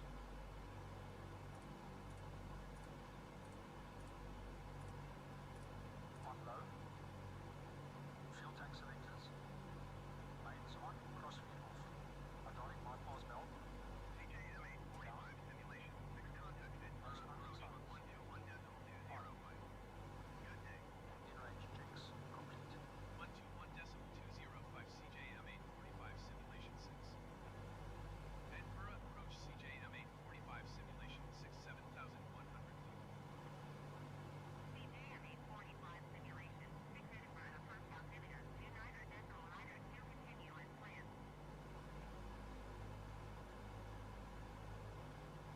As you can see on the map, it should just be a straight line in to the runway. Flaps 20. Setting flaps 20. I'm going to be down below this cloud level really.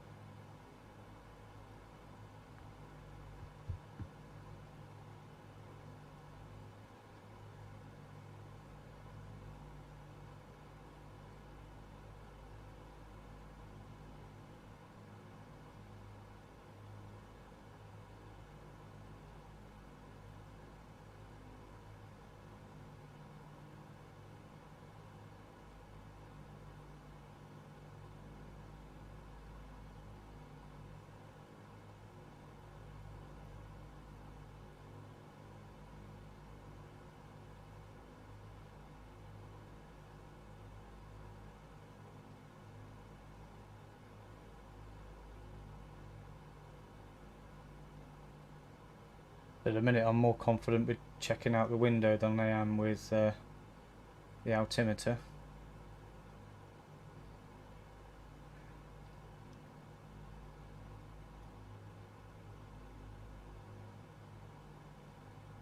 So we're coming down now, we're at about 6,500 feet. Should be going below this cloud level now and I'll level off again.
Coming up on 5,000 feet.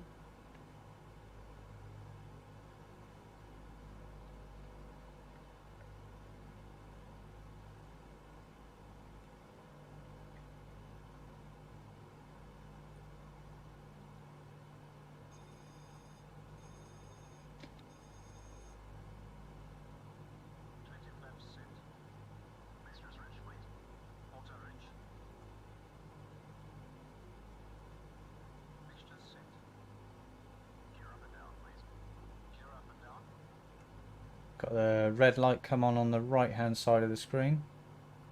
Hopefully I should get 3 greens in a minute.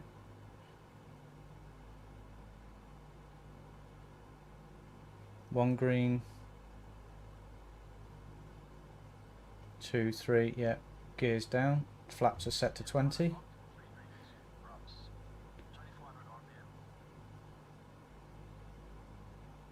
Alright, I need to be turn that off.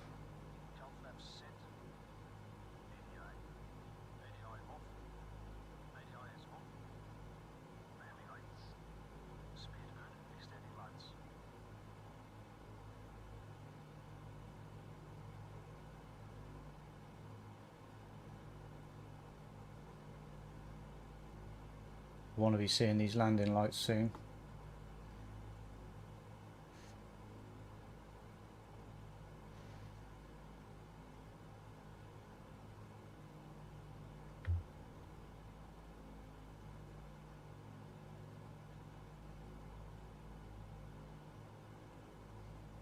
I'm almost glad that came on, to be fair. I wasn't supposed to, but I thought I'd turn that off.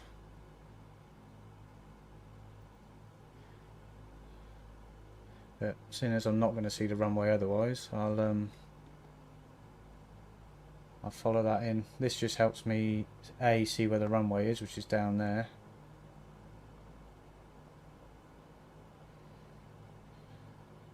And if you've watched some of the previous videos, it should turn blue when I'm at the right speed.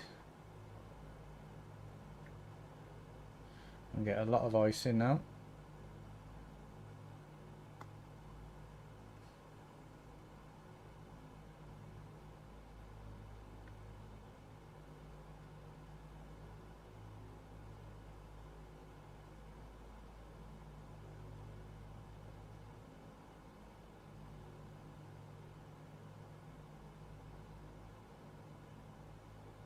So we're very close to the ground.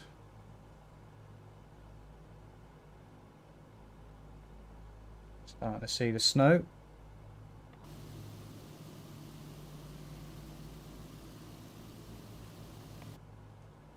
Same call. Before landing checks complete.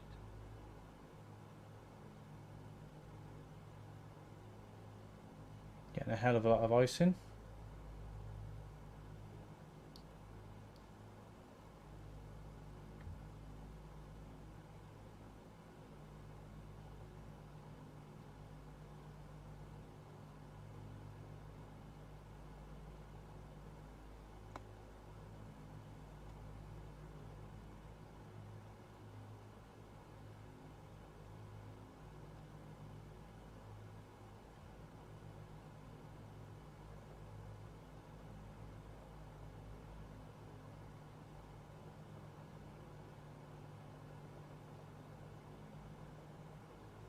I'm hopefully going to lose a bit of this speed in the turn. I don't want to be bringing the throttles back too much because it takes a while for them to come back up again.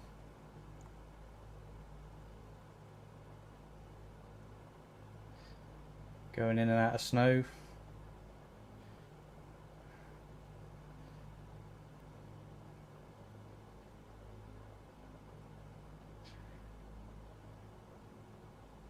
What I don't want to do is turn too quick, lose too much speed and wing over.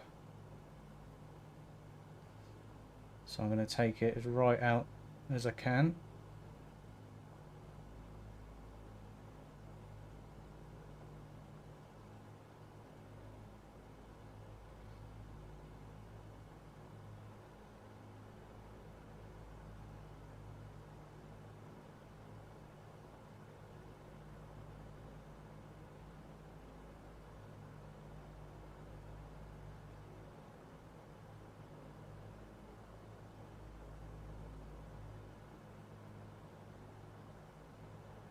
I would use the wiper controls, but I can't find them in the dark.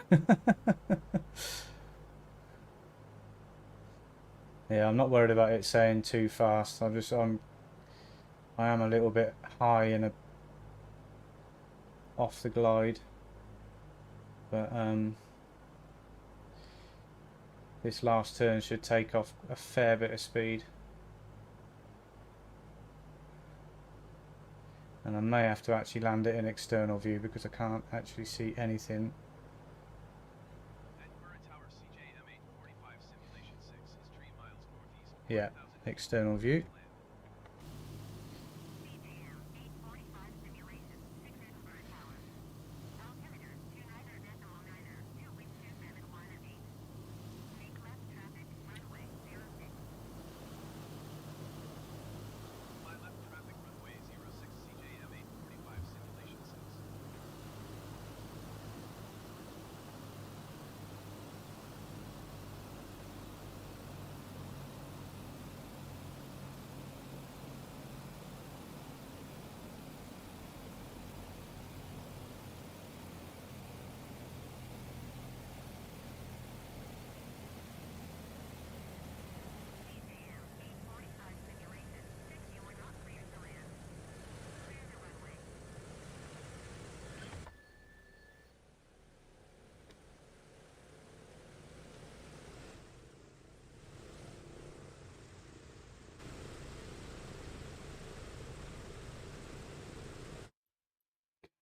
2 seconds, that camera has just gone absolutely bananas.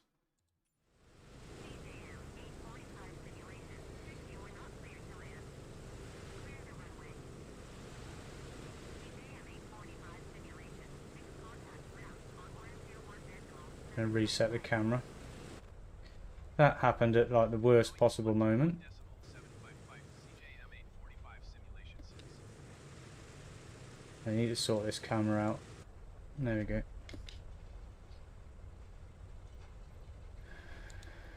Yeah, I was kind of half stuck between the external and internal view, so I'm off the side of the runway.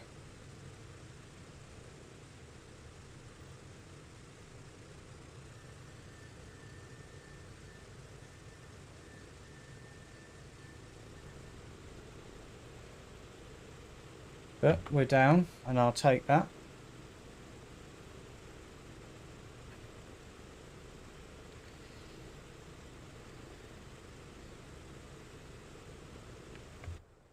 So unfortunately we did come off the right hand side of the runway a little bit because I had to land an external view because I couldn't see what the hell I was doing. There it is. Get rid of that. So what I was looking for was this. Get into it. There should be a wiper control somewhere.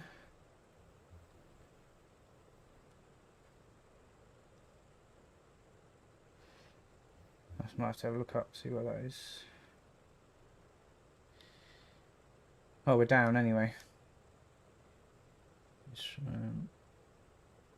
That's emergency. Might be on the overhead panel.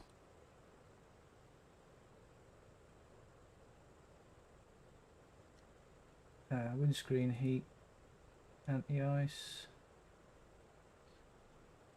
That's part of it.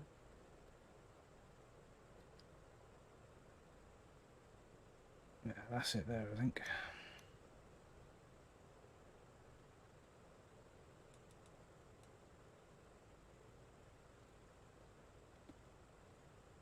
There we go. That's what I was looking for, was the heat to blast the windscreen. Unfortunately I had to land on the external view and we're a little bit off the side of the runway. We still had a bit of runway to go, but as I couldn't see where I was going,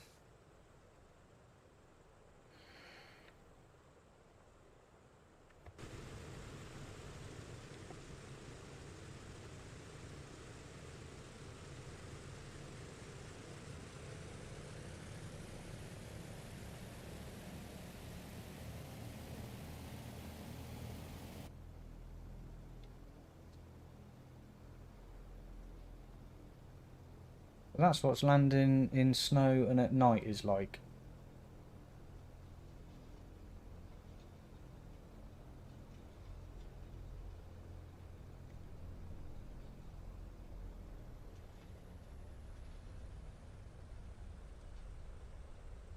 So what I do, we just go over to the right and park up. If I can find a taxiway. Should be one up here in a minute.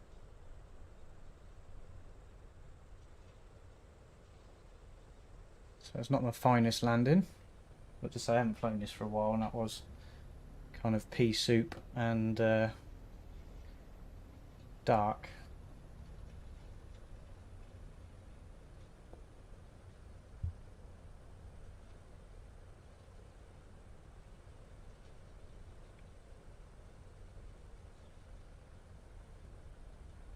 It's amazing how quick that sun went down, to be fair. It was only like half an hour and it was quickly gone.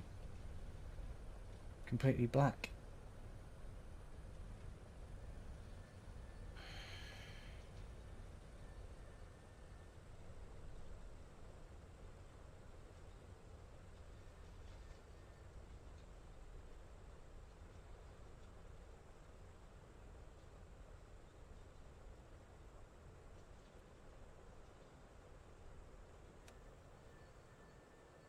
I'm going to do the after landing checklist.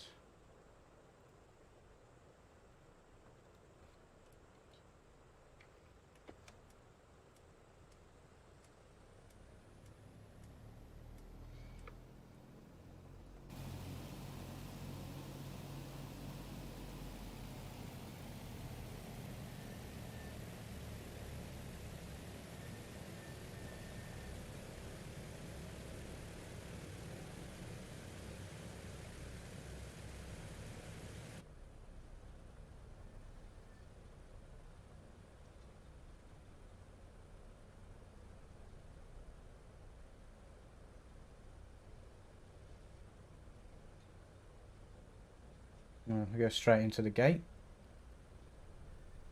Not literally, I hope.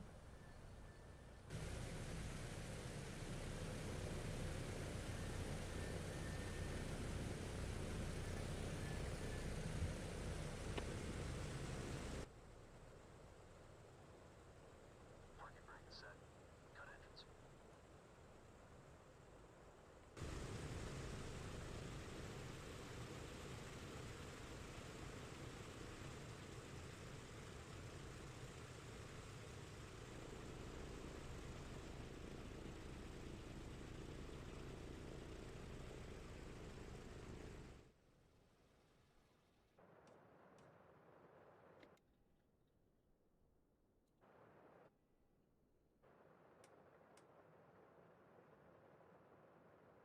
So, there we have it. Edinburgh Airport. Eventually, thanks for watching. I'll apologise again for the landing. It's a little bit of biting off more than I could chew, but it should have been fun, but it was a little bit darker than I anticipated. And the view from the camera got stuck, which is something they need to sort out hopefully soon in another update.